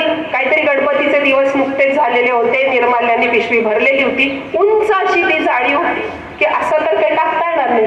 तिने काय केलं? ती प्लास्टिकची पिशवी अशी गरगर फिरवली आणि असं करून टाकलं की ते नदीमध्ये गेलं. मग हे नियम का केलेले आहेत? ते पाळा न. तेवढी जाळी लावलेली आहे, टाकू नका म्हणून बोर्ड आहे. तर मी माझ्या पद्धतीने, म्हणजे निदान माझ्या पुरती तरी मी कुठल्याही प्रकारचं पर्यावरणावरला हानी होईल अशी कृती करणार नाही. ही झाली सम्यक कृती, ही झाली संस्कृती. या छोट्या छोट्या गोष्टींमधनं आपल्याला लक्षात येत असतं की काय मी करू शकते. तिसरी गोष्ट काय की मी तंदुरुस्त असायला हवी. मला माझ्या देशासाठी काही काम करायचं असेल तर मी तंदुरुस्त असायला हवी. त्यामुळे मी माझ्यावरती काम करेल की मी पूर्णतः सुदृढ असेल. आपण आता या वर्षी जिजाबाईंची 350वी पुण्यतिथी आहे या वर्षी. ते संबंध वर्ष आपण 350वी पुण्यवर्ष म्हणून सगळीकडे साजरं करतो आहोत. राजमाता जिजाबाई त्यांच्या याच्यामध्ये आयुष्यात काही प्रसंग, आपल्याला सगळ्यांना माहिती की त्या म्हणजे मातृत्वासाठी तर त्या आदर्श आहेतच आपल्या, पण त्याचबरोबर मातृत्व असं सहजगत्या नाही आदर्श होऊ शकत मातृत्वाचं. त्याच्यासाठी सगळ्या बाजूंनी आपण तयार असायला लागतं. मग माझं शरीर पण तितकंच तयार असायला हवं. मला सगळ्या गोष्टी यायला हव्या. म्हणजे ज्या वेळेला शिवाजी महाराज पन्हाळ्याच्या वेढ्यामध्ये अडकले होते, सिद्धीचोरने वेढा दिला, तिथे ते अडकले होते, त्यावेळेला त्यांना बरेच दिवस झाले बाहेर पडता येत नव्हतं. अन्य जिजाऊ त्यावेळेला राजगडावरती होत्या आणि बाकीचे वेगवेगळ्या इतर मराठे आपले सैन्य हे वेगवेगळ्या मोहिमांवरती होत्या. खूप वेळ झाला, बरेच दिवस जात होते, महाराजांना सोडवून आणता येत नाही. त्यावेळेला स्वतः जिजाऊबाई तयार झाल्या आणि म्हटलं मी जाते त्याला शिवबाला सोडायला. नुसतंच त्यांनी म्हटलं का ते? म्हणजे नुसतं म्हणण्यासाठी नव्हतं, कारण स्वतः जिजाबाई लहानपणापासून त्यांना तलवारबाजी येत होती, घोडसवारी येत होती. नुसती आई म्हणून त्या आहेतच, पण ज्या वेळेला मला माझ्या मुलाला वाढवायचंय त्यावेळेला मी तेवढी सक्षम असायला हवी. त्यामुळे जिजाऊंना हे सगळं येत होतं आणि म्हणून त्या तसं म्हणू शकल्या. नुसत्या त्यांनी तरपोक्ती केली नाही मी जाते म्हणून, त्यांच्या मनगटात तेवढी ताकद होती, त्या तेवढ्या सक्षम होत्या आणि म्हणून त्या तसं. मग मी तशी कधी होईल? मला माझ्या दारापुढे वाहन असेल, ते वाहन चालवता येतंय का?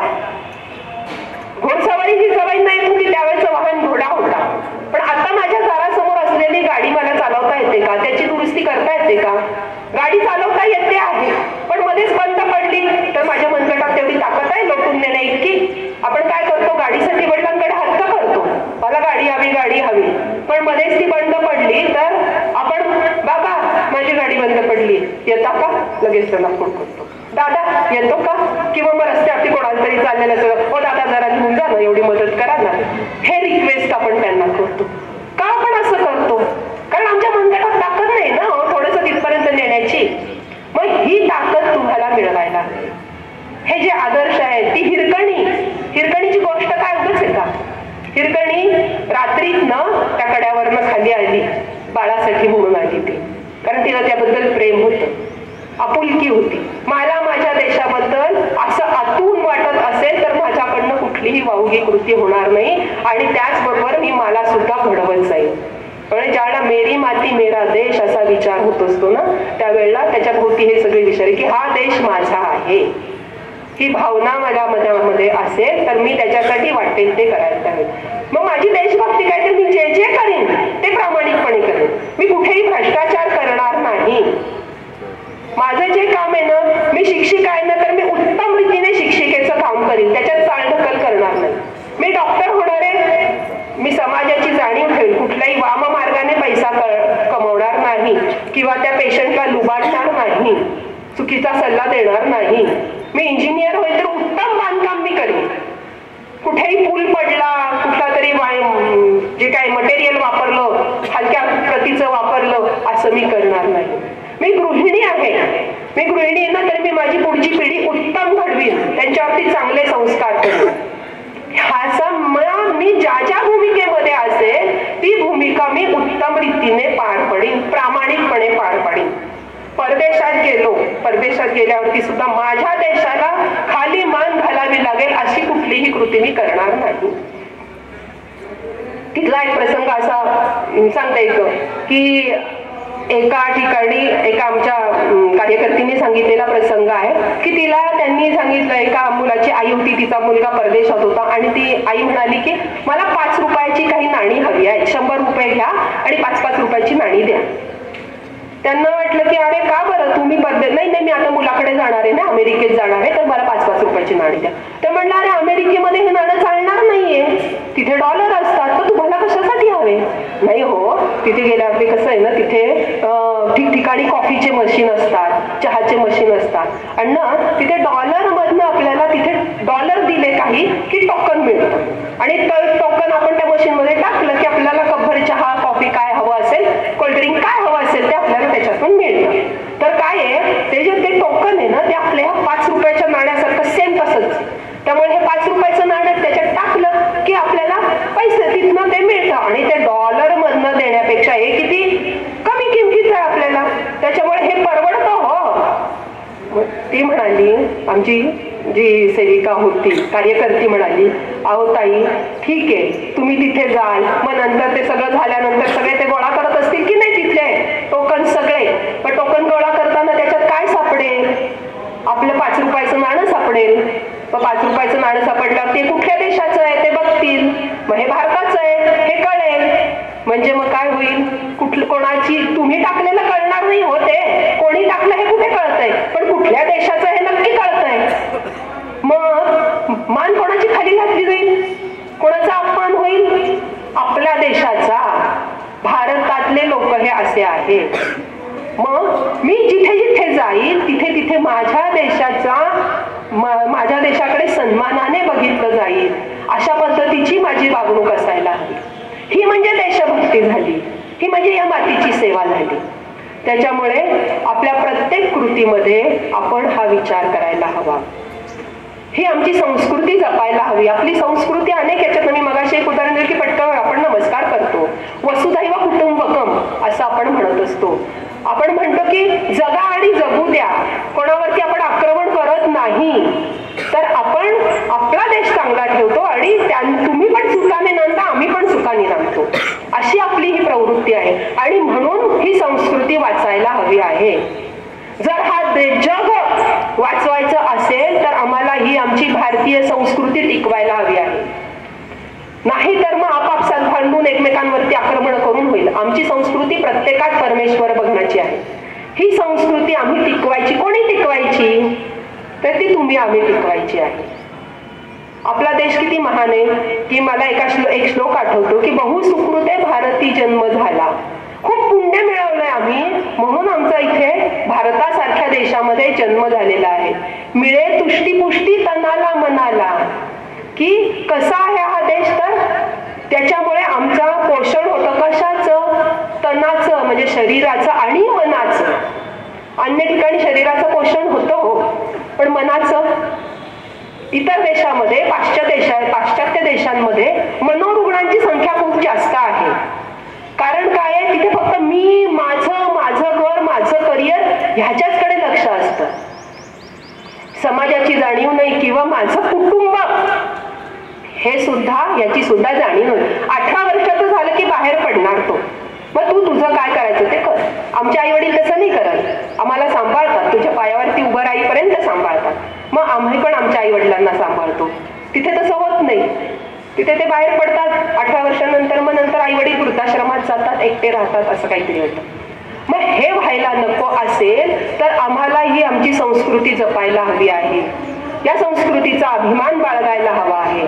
आणि म्हणून अनेकांचा हल्ली कल चाललेला असतो तो पाश्चात्यांचं अनुकरण करायचं. अनुकरण करा, त्यांचे कष्ट घ्या, एखादे संशोधक वृत्ती वाढवा, चांगल्या गोष्टींचं अनुकरण नक्की करूया, पण आपलं सोडून नाही. आपलं म्हणून आपली जी तत्व आहे, आपलं जे सत्व आहे ते आपण जपायचं आहे. आणि हे नक्की तुम्ही आम्ही जपू. तर अशी ही मनाला पण इथे पुष्टी मिळते आहे. इथलं अध्यात्म आहे ते जगाला मार्गदर्शक आहे. मिळे तुष्टी पुष्टी तनाला मनाला, प्रतिष्ठा जिची ध्यास हा रोम रोमी. माझ्या रोमा रोमामधून ह्या भारत मातेची प्रतिष्ठा जपली जायला हवी आहे. हा ध्यास मला हवा, माझ्या प्रत्येक कृतीतून ते दिसायला हवी आहे. नमस्कार माझा तुला हिंदू भूमी. आणि अशा ह्या हिंदू भूमीला माझा नमस्कार आहे. आता हे नवीन वर्ष सुरू होतोय. नवीन वर्षाचे अनेक संकल्प आपण करत असतो.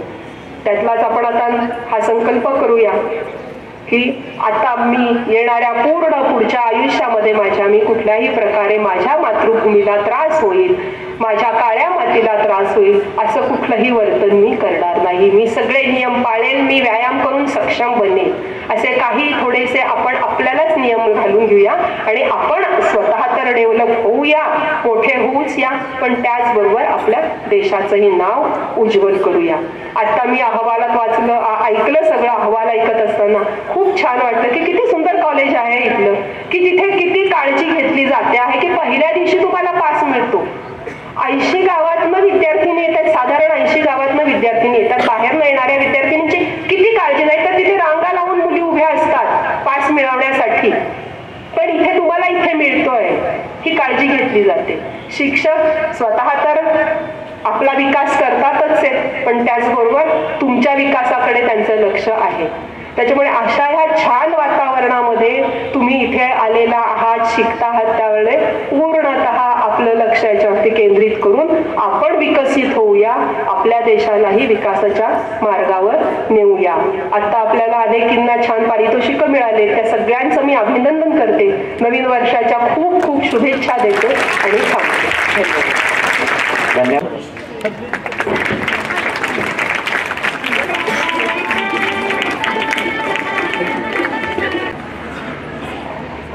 आजच्या कार्यक्रमासाठी प्रमुख अतिथी म्हणून उपस्थित राहिलेल्या माननीय सौभाग्यवती वर्षाताई चापूरकर, महाविद्यालयाचे प्राचार्य, उपप्राचार्य, पर्यवेक्षक, सर्व शिक्षक वर्ग आणि माझ्या छोट्या मैत्रिणींनो, खरं म्हणजे गॅदरिंग हा आनंदोत्सव म्हणून आपण साजरा करतो आणि त्यात माझ्यासारख्या एकदम त्रयस्थ माणसाने येऊन मार्गदर्शन वगैरे म्हटलं की थोडंसं चेहऱ्यावरती प्रश्नचिन्ह तुमच्या मला दिसते.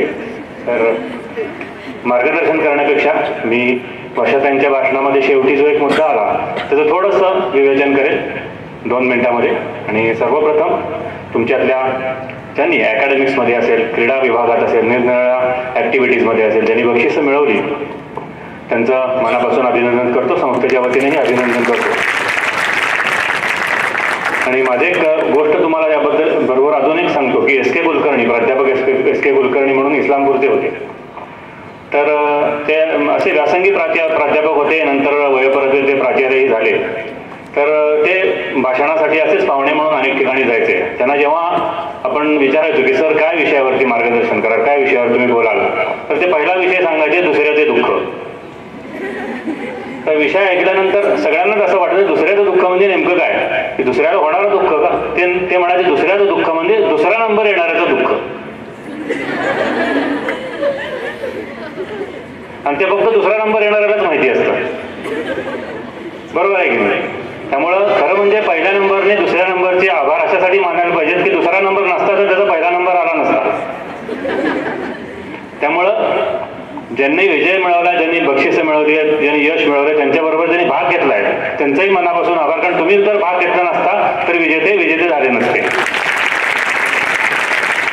त्यामुळे पुढच्या वेळेपासून प्रयत्न जरूर करा, पण बक्षीस मिळालं नाही, पहिल्या प्रयत्नात यश मिळालं नाही म्हणून प्रयत्न थांबवू नका.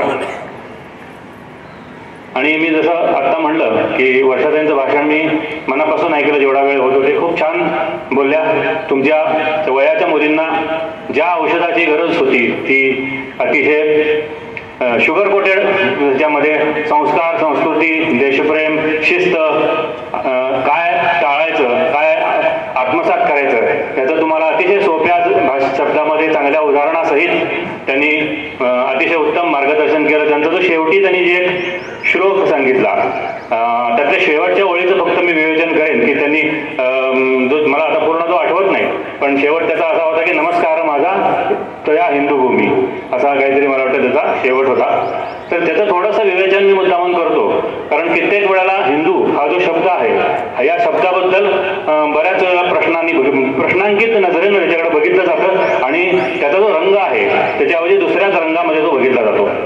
मुद्दामून त्या शब्दाची किंवा त्या संकल्पनेची व्याख्या स्वातंत्र्यवीर सावरकरांनी काय केली होती तर मुद्दामून तुमच्यासाठी सांगतो. म्हणजे जर काही तुमच्या मनामध्ये त्या शब्दासंबंधाने गैरसमज असतील, त्याबद्दल काही प्रश्न असतील तर ते दूर व्हावेत एवढंच या निमित्तानं मी तुम्हाला सांगतो की स्वातंत्र्यवीर सावरकरांनी हिंदू या शब्दाची व्याख्या अशी केली होती की दक्षिण समुद्रापासून उत्तरेच्या हिमालय पर्वतापर्यंत असणारी जी भूमी, ही अशी भूमी कोणती आहे. कन्याकुमारी पासून हिमालयापर्यंत असणारी भूमी म्हणजे कोणती भूमी. आपला भारतवर्ष, भारत देश म्हणजे ही भूमी ज्याची पितृभूमी आहे, ज्याची पुण्यभूमी आहे. त्यांनी सांगितलं माझ्या काळ्या मातीवरती माझं प्रेम आहे.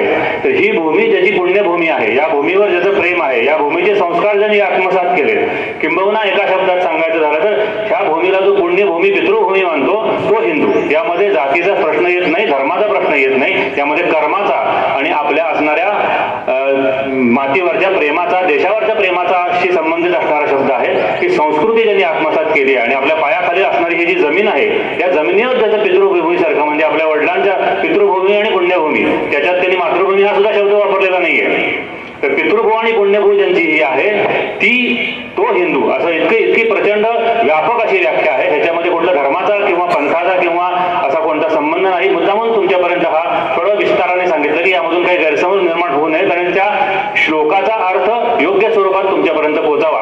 मला आता 2 मिनिटं शुभेच्छा द्यायला तुम्हाला सांगितलं, त्यामुळं ही संधी घेऊन त्या निमित्तानं माझ्या मनात जे काही निर्माण झालं ते तुमच्यापर्यंत पोहोचवलं. या कार्यक्रमाला आणि सर्वांना, तुमच्या व्यवस्थापनाला, शाळा व्यवस्थापनाला, तसंच तुम्हाला सर्वांना नवीन वर्षाच्या आणि 12वीतल्या बऱ्याच मुली पण इथे आहेत, येऊ घातलेल्या 12वीच्या परीक्षेच्या सर्वांना मनापासून शुभेच्छा. धन्यवाद आणि नमस्कार. शुभ सकाळ. सर्व विद्यार्थिनींना बालिका दिनाच्या शुभेच्छा. ज्या कार्यक्रमाची आपण आतुरतेने वाट पाहतो तो म्हणजे पारितोषिक हातात पडणं, त्या सर्वांसाठी तुम्हा सर्वांना शुभेच्छा. व्यासपीठावरील मान्यवर व आपण सर्व विद्यार्थिनी, पालक या सर्वांना नवीन वर्षाच्या शुभेच्छा देते आणि पारितोषिक यादीचं वाचन करते. माझ्या समोर जे पहिलं पारितोषिक आहे ते संस्था पारितोषिक कैलासवासी विनता देवी विनायकराव फणसळकर यांचे स्मरणार्थ पारितोषिक श्री रमेश विनायक फणसळकर यांचेकडून इयत्ता 12वी कला शाखेत प्रथम विद्यार्थिनीस कुमारी वेदिका उमाकांत जंगम. पालक किंवा विद्यार्थिनी उपस्थित राहा पटकन व्यासपीठावर. याच विद्यार्थिनीचं मनपूर्वक अभिनंदन.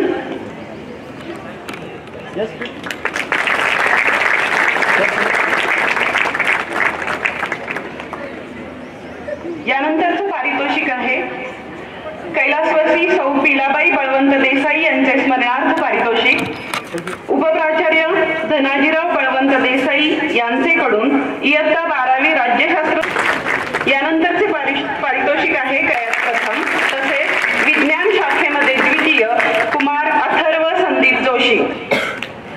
अभिनंदन.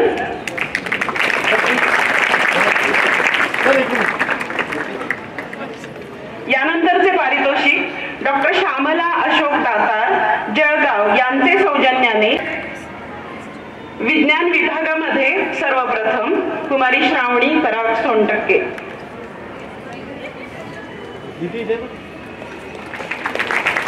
कै सरस्वती दत्तात्रय कुलकर्णी कालवडेकर यांच्या इयत्ता 12वी कला शाखेत तृतीय कुमारी सेजल दत्तात्रय काटकर.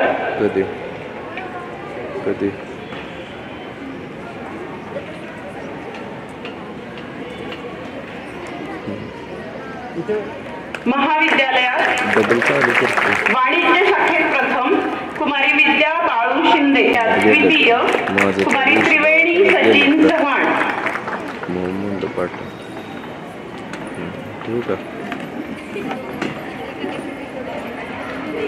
यानंतर वाणिज्य शाखा तृतीय कुमारी साक्षी संतोष माळी.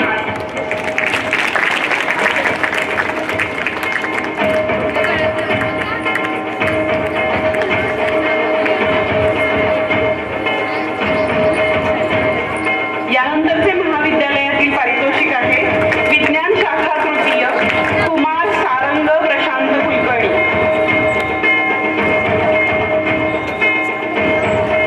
संस्थेच्या पारितोषिकांचे आणि महाविद्यालयातील प्रथम येणाऱ्या, द्वितीय येणाऱ्या व तृतीय पारितोषिकांचे वितरण झालेले आहे. यानंतरची यादी वाचन करण्याची विनंती मी नंतरच्या प्राध्यापकांना करते. धन्यवाद. यानंतर पारितोषिक प्राप्त यादीचे वाचन मी करीत आहे. सर्वप्रथम मी आजच्या प्रमुख अतिथी माननीय सौ वर्षा चापोरकर मॅडम यांना मी विनंती करते की त्यांनी आपल्या शुभ हस्ते आमच्या गुणवान विद्यार्थिनींना पारितोषिके द्यावी. सर्वप्रथम वेदशास्त्र विद्या संवर्धन मंडळ कराडच्या वतीने प्रतिवर्षी संस्कृत दिनानिमित्त घेण्यात येणाऱ्या नाट्याभिनय स्पर्धेत कुमारी धीरज मुलसिंग राजपुरोहित 12वी विज्ञान हिने प्रथम क्रमांक प्राप्त केला आहे.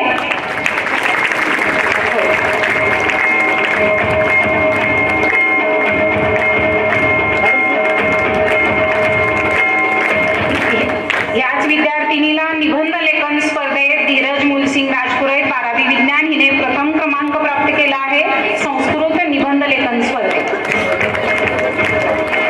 त्यानंतर कुमारी नामदेव पाशी 11वी विज्ञान हिने उत्तेजनार्थ क्रमांक प्राप्त केला आहे. यानंतरची पारितोषिके शिक्षण मंडळ कराडचे सचिव माननीय श्री चंद्रशेखरजी देशपांडे साहेब यांनी द्यावी अशी मी त्यांना विनंती करते. शैक्षणिक वर्ष 2023-24 टिळक हायस्कूल व कनिष्ठ महाविद्यालयातील मराठी विभागातर्फे निबंध, वक्तृत्व, काव्यवाचन व भित्तिचित्र स्पर्धा घेण्यात आल्या.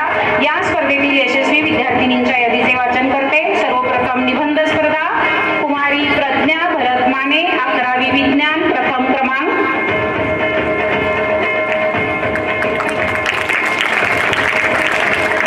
कुमारी फाइजा फिरोज जमादार 11वी विज्ञान द्वितीय क्रमांक. कुमारी आशिया अमजद कागदी 12वी विज्ञान तृतीय क्रमांक.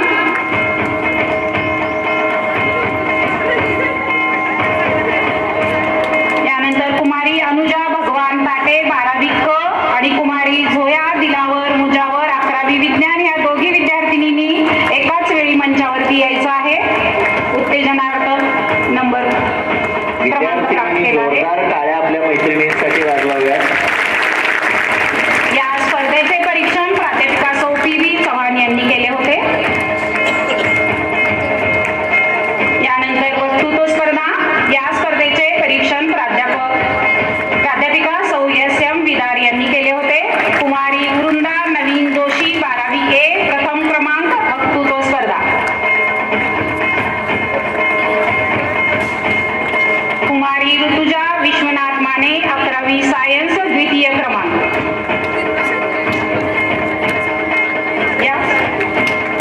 कुमारी ऋतुजा विश्वनाथ माने यानंतर कुमारी श्रावणी अनिल यादव 11वी कॉमर्स तृतीय क्रमांक. यानंतर कुमारी साक्षी संजय माळी 12वी क आणि कुमारी दिव्या बंडू कदम 11वी सायन्स या दोघींनी एकाच वेळी मंचावरती यायचं यांना उत्तेजनार्थ क्रमांक प्राप्त केला आहे. यानंतर काव्य वाचन स्पर्धेतील विद्यार्थिनी कुमारी मानसी पिराजी गोंदीकुपी 11वी क प्रथम क्रमांक.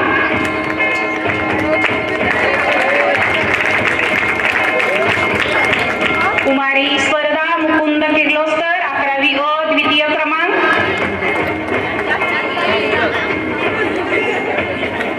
कुमारी वृंदा नवीन जोशी 12वी अ तृतीय क्रमांक.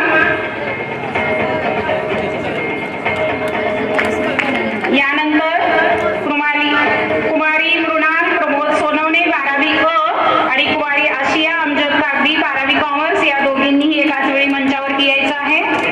या काव्य वाचन स्पर्धेचे परीक्षण प्राध्यापिका सौ जेवी पाटील मॅडम यांनी केले होते.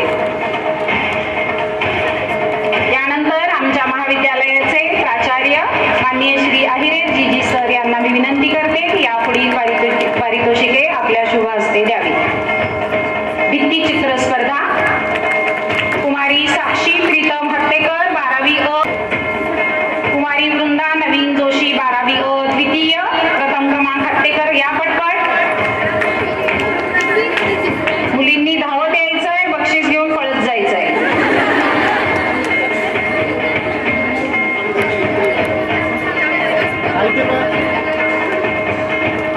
यानंतरच्या विद्यार्थिनींनी तयार व्हायचंय. कुमारी स्पर्धा मुकुंद किर्लोस्कर आलिशा शौकत मोकाशी समृद्धी अजय माने कुमारी श्रावणी कृष्ण भोसले या विद्यार्थिनी एकाच वेळी मंचावर येतील. यांनी चौघींनी मिळून भित्तीचित्र तयार केलं होतं, यांचा तृतीय क्रमांक आलेला आहे. चौघींनी एकाच वेळी यायचंय. यानंतरच्या विद्यार्थिनींनी तयार व्हायचंय. कुमारी अलमास शकील मुल्ला स्वालेहा रफिक मुलानी आलिया मुनीर मुल्ला 12वी अ च्या ह्या विद्यार्थिनी आहेत. या तिघे एकाच वेळी मंचावर येतील. अलमास शकील मुल्ला स्वालेहा रफिक मुलानी आलिया मुनीर मुल्ला. यानंतर कुमारी तेजल संतोष कारंडे 11वी क कुमारी प्रगती कृष्ण शिंदे कुमारी प्रीती राजाराम कोळी या तिघींनीही एकाच वेळी मंचावर यायचं आहे. या भित्तीचित्र स्पर्धेचे परीक्षण टिळक हायस्कूलचे कला शिक्षक श्री S.A. कांबळे सर यांनी केले होते.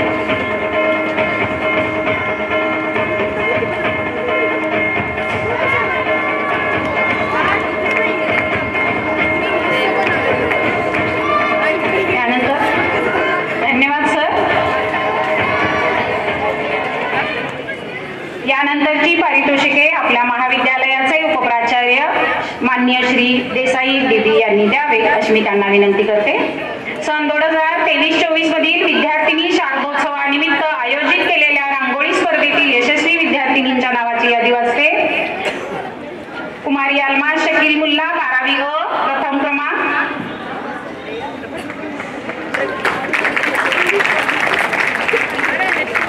त्यानंतर द्वितीय क्रमांक विभागून देण्यात आलेला आहे. कुमारी अंजुम मोहम्मद सिराज जहागीरदार. कुमारी सानिका रामचंद्र गरुड. कुमारी सोफिया शब्बीर मुल्ला. या तिघींनी एकदम एकाच वेळी मंचावरती यायचं आहे.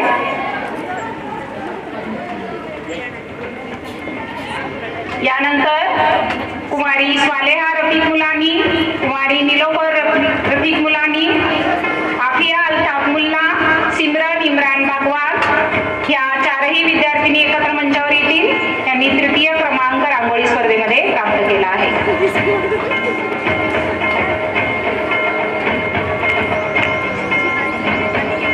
यानंतर कुमारी आर्या नरहरी सावंत कुमारी स्नेहल संजय रायते 11वी कॉमर्स.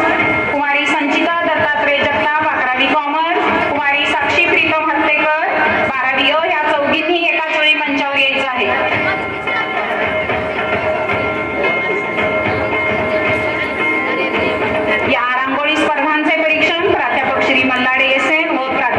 ज्योतिजी चव्हाण मॅडम यांनी केले होते. सर्व विद्यार्थिनींचे हार्दिक हार्दिक अभिनंदन. यानंतर नागपंचमी निमित्त आयोजित मेहंदी स्पर्धेतील विजेत्या विद्यार्थिनींच्या नावाची यादी वाचन करते. यापुढील पारितोषिके आमच्या महाविद्यालयाचे पर्यवेक्षक माननीय श्री गुळगडे सर यांनी करावी अशी मी त्यांना विनंती करते. कुमारी मणे सिमीन अख्तर 11वी सायन्स प्रथम क्रमांक मेहंदी स्पर्धा. कुमारी वैष्णवी प्रवीण कुमार जाधव 11वी सायन्स. कुमारी उमेह हबीबा कब्यू मांगलेकर 11वी सायन्स यांना विभागून द्वितीय क्रमांक मिळालेला आहे. दोघींनी एकाच वेळी मंचावर यावे. कुमारी मुस्कान शफीक शेख 11वी कॉमर्स तयार राहायचंय. कुमारी मुस्कान शफीक शेख 11वी कॉमर्स तृतीय क्रमांक प्राप्त केला आहे. मुलींनी जोरदार टाळ्या वाजवायच्या आहे. त्यानंतर कुमारी समीना अब्दुल मुल्ला, कुमारी उमेरा इम्रान बागवान, कुमारी रिया मधुकर बामणे आणि कुमारी सालेहा जावेद मुल्ला 12वी या विद्यार्थिनींनी एकाच वेळी मंचावर यायचं आहे. यांना 4था 5वा आणि उत्तेजनार्थ बक्षिसं प्राप्त केलेली आहेत. कुमारी समीना अब्दुल मुल्ला 11वी सायन्स, उमेरा इम्रान बागवान 11वी सायन्स, रिया मधुकर बामणे 11वी ब आणि सालेहा मुल्ला 12वी क.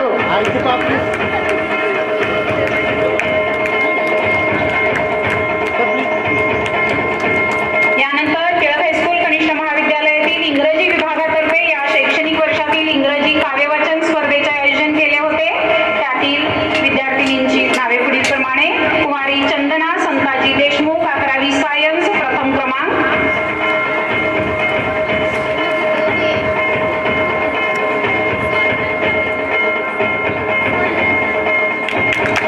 त्यानंतर कुमारी वर्षा पहाडराम पुरोहित 11वी सायन्स द्वितीय क्रमांक.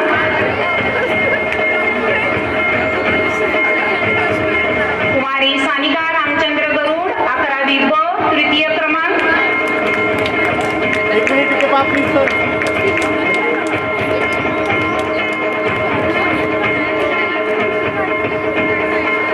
त्यानंतर इंग्रजी विभागातर्फे कथाकथन स्पर्धा घेण्यात आल्या.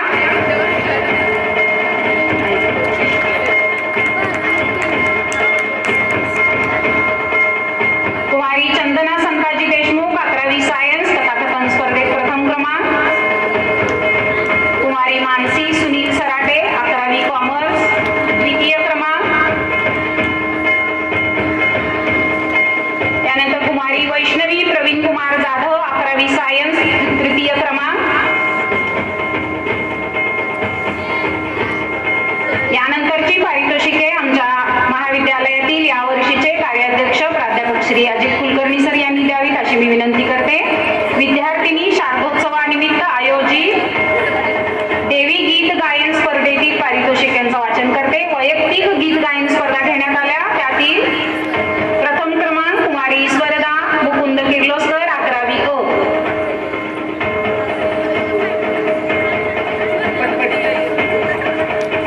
त्यानंतर कुमारी साई श्रद्धा गुलाब मिसाळ 11वी कॉमर्स द्वितीय क्रमांक. कुमारी काजल जीवन चव्हाण 12वी क तृतीय क्रमांक. साई श्रद्धा गुलाब मिसाळ 11वी कॉमर्स द्वितीय क्रमांक आली का? त्यानंतर काजल जीवन चव्हाण 12वी क तृतीय क्रमांक. कुमारी सानिका विजय शेडगे 12वी कॉमर्स उत्तेजनार्थ.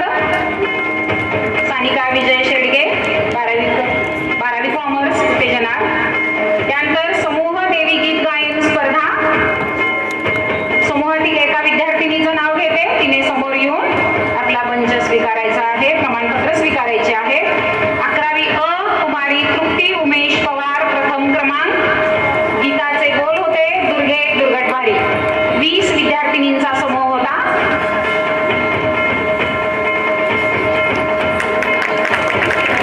यानंतर कुमारी हर्षदा हनुमंत चौधरी द्वितीय क्रमांक 11वी क. गाण्याचे बोल लक पडला प्रकाश. विद्यार्थिनींचा सहभाग होता. यानंतर 11वी कॉमर्स कुमारी सानिका सुनील सुर्वे, गाण्याचे बोल आई कृपा करी. 9 विद्यार्थिनींचा सहभाग होता.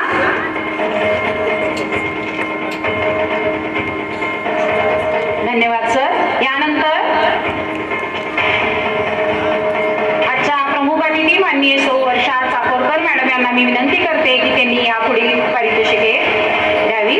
वार्षिक स्नेह संमेलनानिमित्त गृहशास्त्र विभागाने खाद्य महोत्सव म्हणजेच फूड स्टॉल स्पर्धेचे आयोजन केले होते.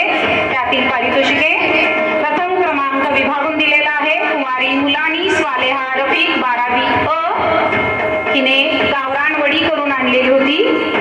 त्यानंतर कुमारी शेडगे सानिका विजय 12वी कॉमर्स, हिने शंख सामोसे बनवून आणले होते. ह्या दोघीही एकाच वेळी मंचावर येतील.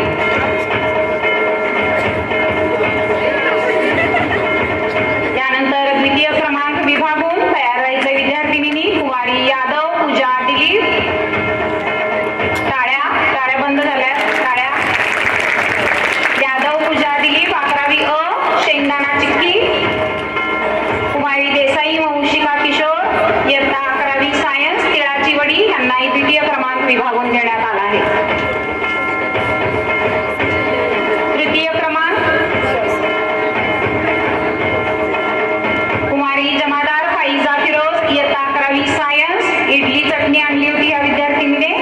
आणि कुमारी कोळी प्रीती राजाराम इयत्ता 11वी क, मसाले भात आणलेला होता. तृतीय क्रमांकही विभागून देण्यात आले आहे.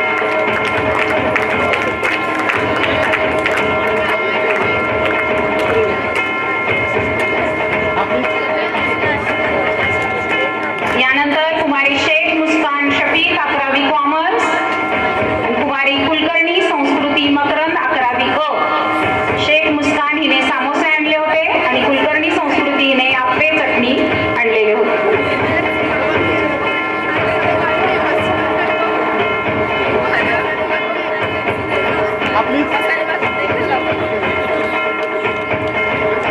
सर्व मान्यवरांचे खूप खूप धन्यवाद. सर्व स्पर्धेतील पारितोषिक प्राप्त विद्यार्थिनींचे व स्पर्धेत सहभागी विद्यार्थिनींचे महाविद्यालयाच्या वतीने हार्दिक हार्दिक अभिनंदन. मला संयोजकांनी पारितोषिक यादीचे वाचन करण्याची संधी दिली त्याबद्दल आभार व्यक्त करते आणि थांबते. धन्यवाद. धन्यवाद मॅडम. यानंतर 11वी खो खो मध्ये द्वितीय क्रमांक वाणिज्य विभाग सबाहत साहेबान फिरोज फिरजादे साई सद्दा गुलाब मिसाळ यांनी पुढे यायचं. त्यानंतर 11वी मध्ये प्रथम क्रमांक ज्यांनी मिळवलेला आहे कला विभाग प्रगती कृष्ण शिंदे क, गौरी सचिन खोत प्रथम क्रमांक. जोरदार टाळ्या वाजवायचे.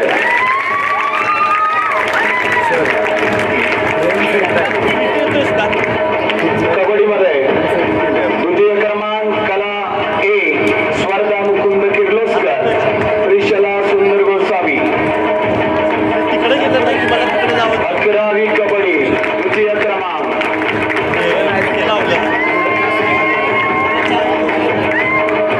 कबड्डीमध्ये प्रथम क्रमांक ज्यांनी मिळवला आहे वाणिज्य विभाग 11वी संचिता दत्तात्रय जगताप शाहिस्ता सुरेश हातार.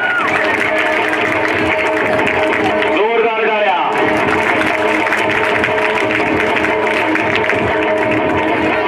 रस्तिकेज मध्ये द्वितीय क्रमांक ज्यांनी मिळवलेला आहे मिसिरा आसिफ बागवान नाज रज्जाक सुतार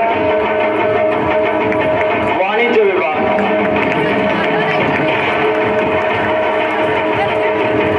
रस्तिकेज मध्ये प्रथम क्रमांक ज्यांनी मिळवलेला आहे विज्ञान 11वी विज्ञान विभाग वंशिका किशोर देसाई समृद्धी काशीनाथ खोत.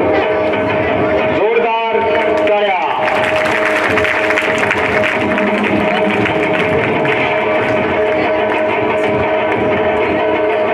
व्हॉलीबॉल स्पर्धेमध्ये वाणिज्य विभाग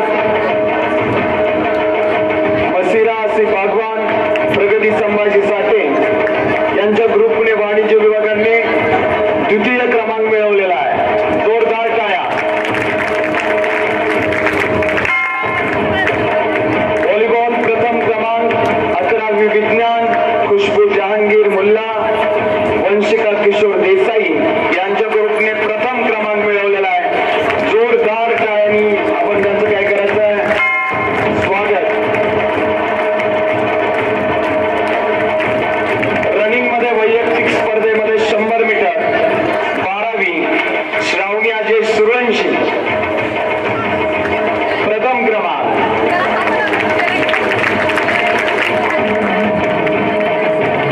द्वितीय क्रमांक समृद्धी हनुमंत पाटील 100 मीटर धावणे.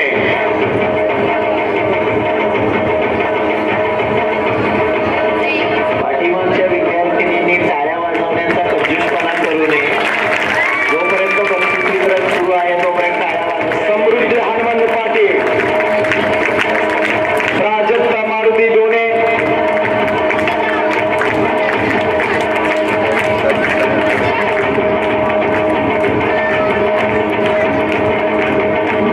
अकरावी 100 मीटर धावणे वैष्णवी बापूराव गरुड प्रथम क्रमांक मिळवलेला आहे. द्वितीय क्रमांक ऋतुजा विश्वनाथ माने 100 मीटर धावणे द्वितीय क्रमांक. 11वी.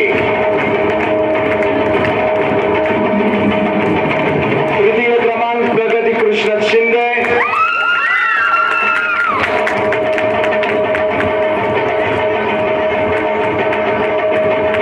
यानंतर 12वी खो खो द्वितीय क्रमांक कला विभाग ए डिव्हिजन जास्मिन मुबारक मुजावर अल्मास शकील मुल्ला द्वितीय क्रमांक 12वी. त्यांच्या ग्रुपने द्वितीय क्रमांक मिळवलेला आहे. प्रथम क्रमांक खो खो मध्ये विज्ञान विभाग श्रावणी अजय सूर्यवंशी सानिया महबूब मुल्ला यांच्या ग्रुपने प्रथम क्रमांक मिळवलेला आहे. जोरदार टाळ्या वाजवून यांचं स्वागत करायचं आहे.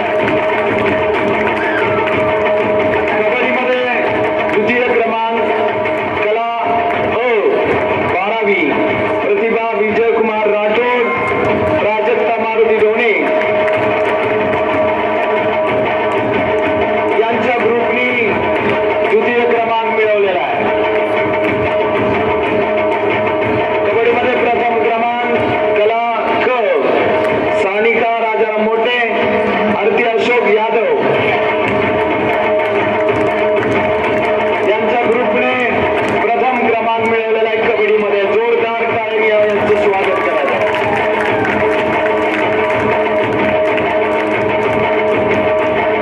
रस्सिकेस या स्पर्धेमध्ये वाणिज्य विभाग सानिका बाजीराव उलवान, सानिका विजय शेंडगे यांच्या ग्रुपने द्वितीय क्रमांक मिळवलेला आहे. रस्सिकेसमध्ये प्रथम क्रमांक कला 12वी ए मृणाल प्रमोद सोनवणे, तन्मयी मोहन कांबळे यांनी प्रथम क्रमांक मिळवला आहे. जोरदार टाळ्या वाजवून त्यांचं काय करायचं, स्वागत करा.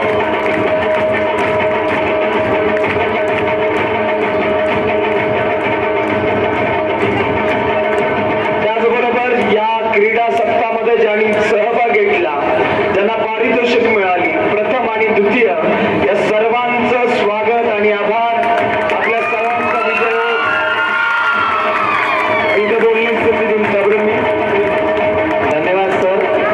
मान्यवरांना विद्यार्थिनी, त्यांचे पालक, वार्षिक पारितोषिक वितरण समारंभ म्हणजे एक कॉलेजचा वर्षाचा आरसा असतो.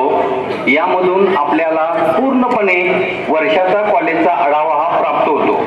अशा या वर्षातील अतिशय प्रमुख महत्त्वाच्या कार्यक्रमासाठी आपल्याला प्रमुख पाहुणे म्हणून माननीय सौ वर्षाताई चापोरकर, राष्ट्र सेविका समिती प्रांत सहबौद्धिक प्रमुख या प्राप्त झाल्या. त्याबद्दल त्यांचे आभार. त्यांनी अतिशय उत्तम मार्गदर्शन केलं. मेरी माती मेरी देश याबद्दल त्यांनी मार्गदर्शन केलेलं आहे. तसेच जीवनात यशस्वी होण्यासाठी 5 महत्त्वाचे नियम सांगितले. मॅडम त्यामधले बरेच नियम आमच्या विद्यार्थ्यांनी फॉलो करतातच, पण अगदी आवर्जून सांगतो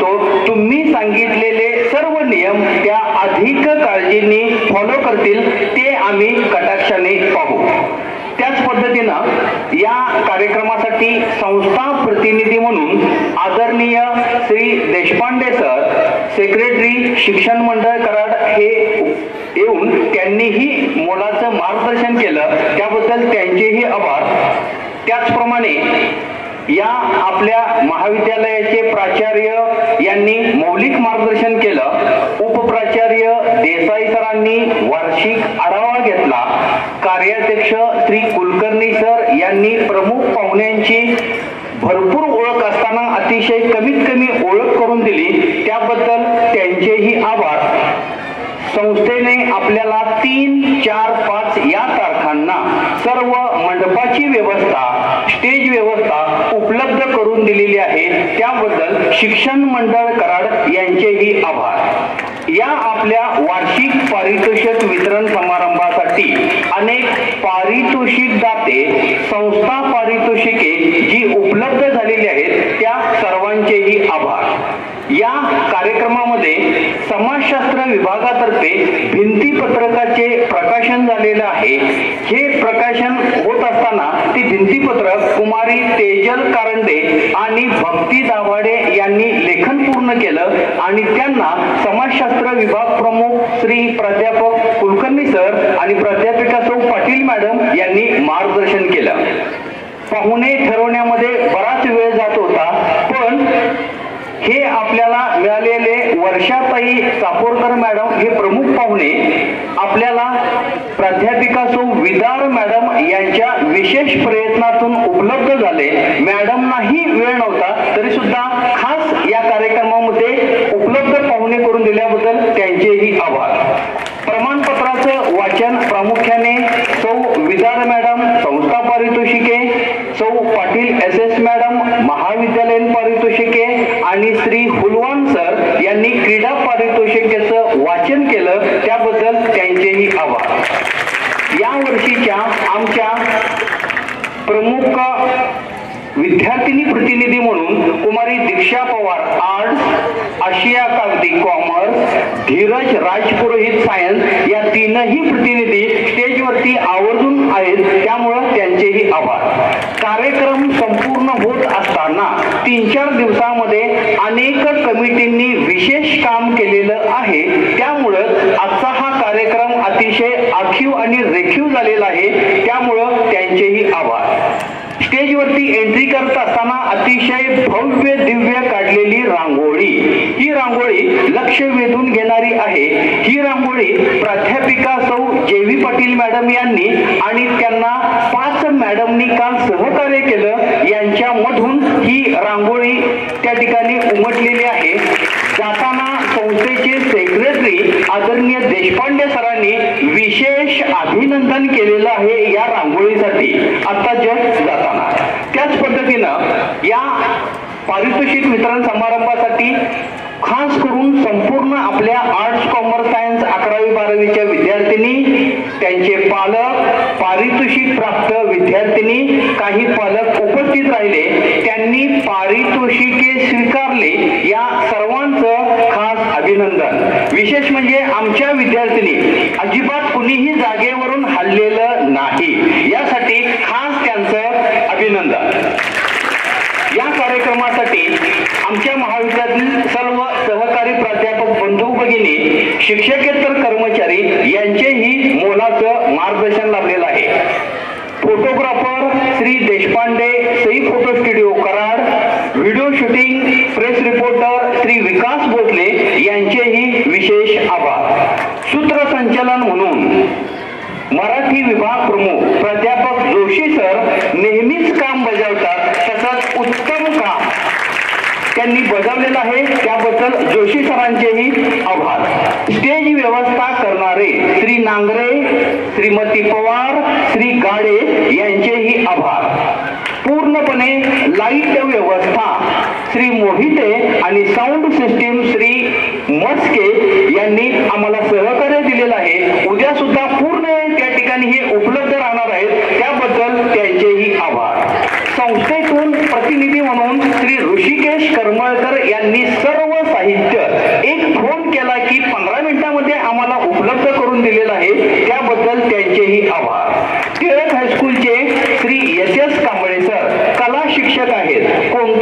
फलक लेखन बोर्ड लेखन असेल तर ते लिहिण्यासाठी आम्हाला अतिशय नेहमीच मार्गदर्शन करतात, नेहमीच उपलब्ध असतात. त्याबद्दल त्यांचेही आभार. कोणाचा चुकून नामोल्लेख राहिला असेल त्यांचेही आभार. व या ठिकाणी हा कार्यक्रम संपला असे मी जाहीर करतो. धन्यवाद. फोटो सेशन साठी सर्व सहकारी प्राध्यापक प्राध्यापिका यांनी लगेच स्टेजवरती यायचं आहे. हॅलो सर, झालं इथलं कॅमेरा स्टँड आणि हे सगळं घर नेऊन देतो. इथं कुठं ठेवू नको नको. हो हो, लास्टचं 1 2 3 त्यांचं सेशन फोटो सेशन करतो. बरं बरं या.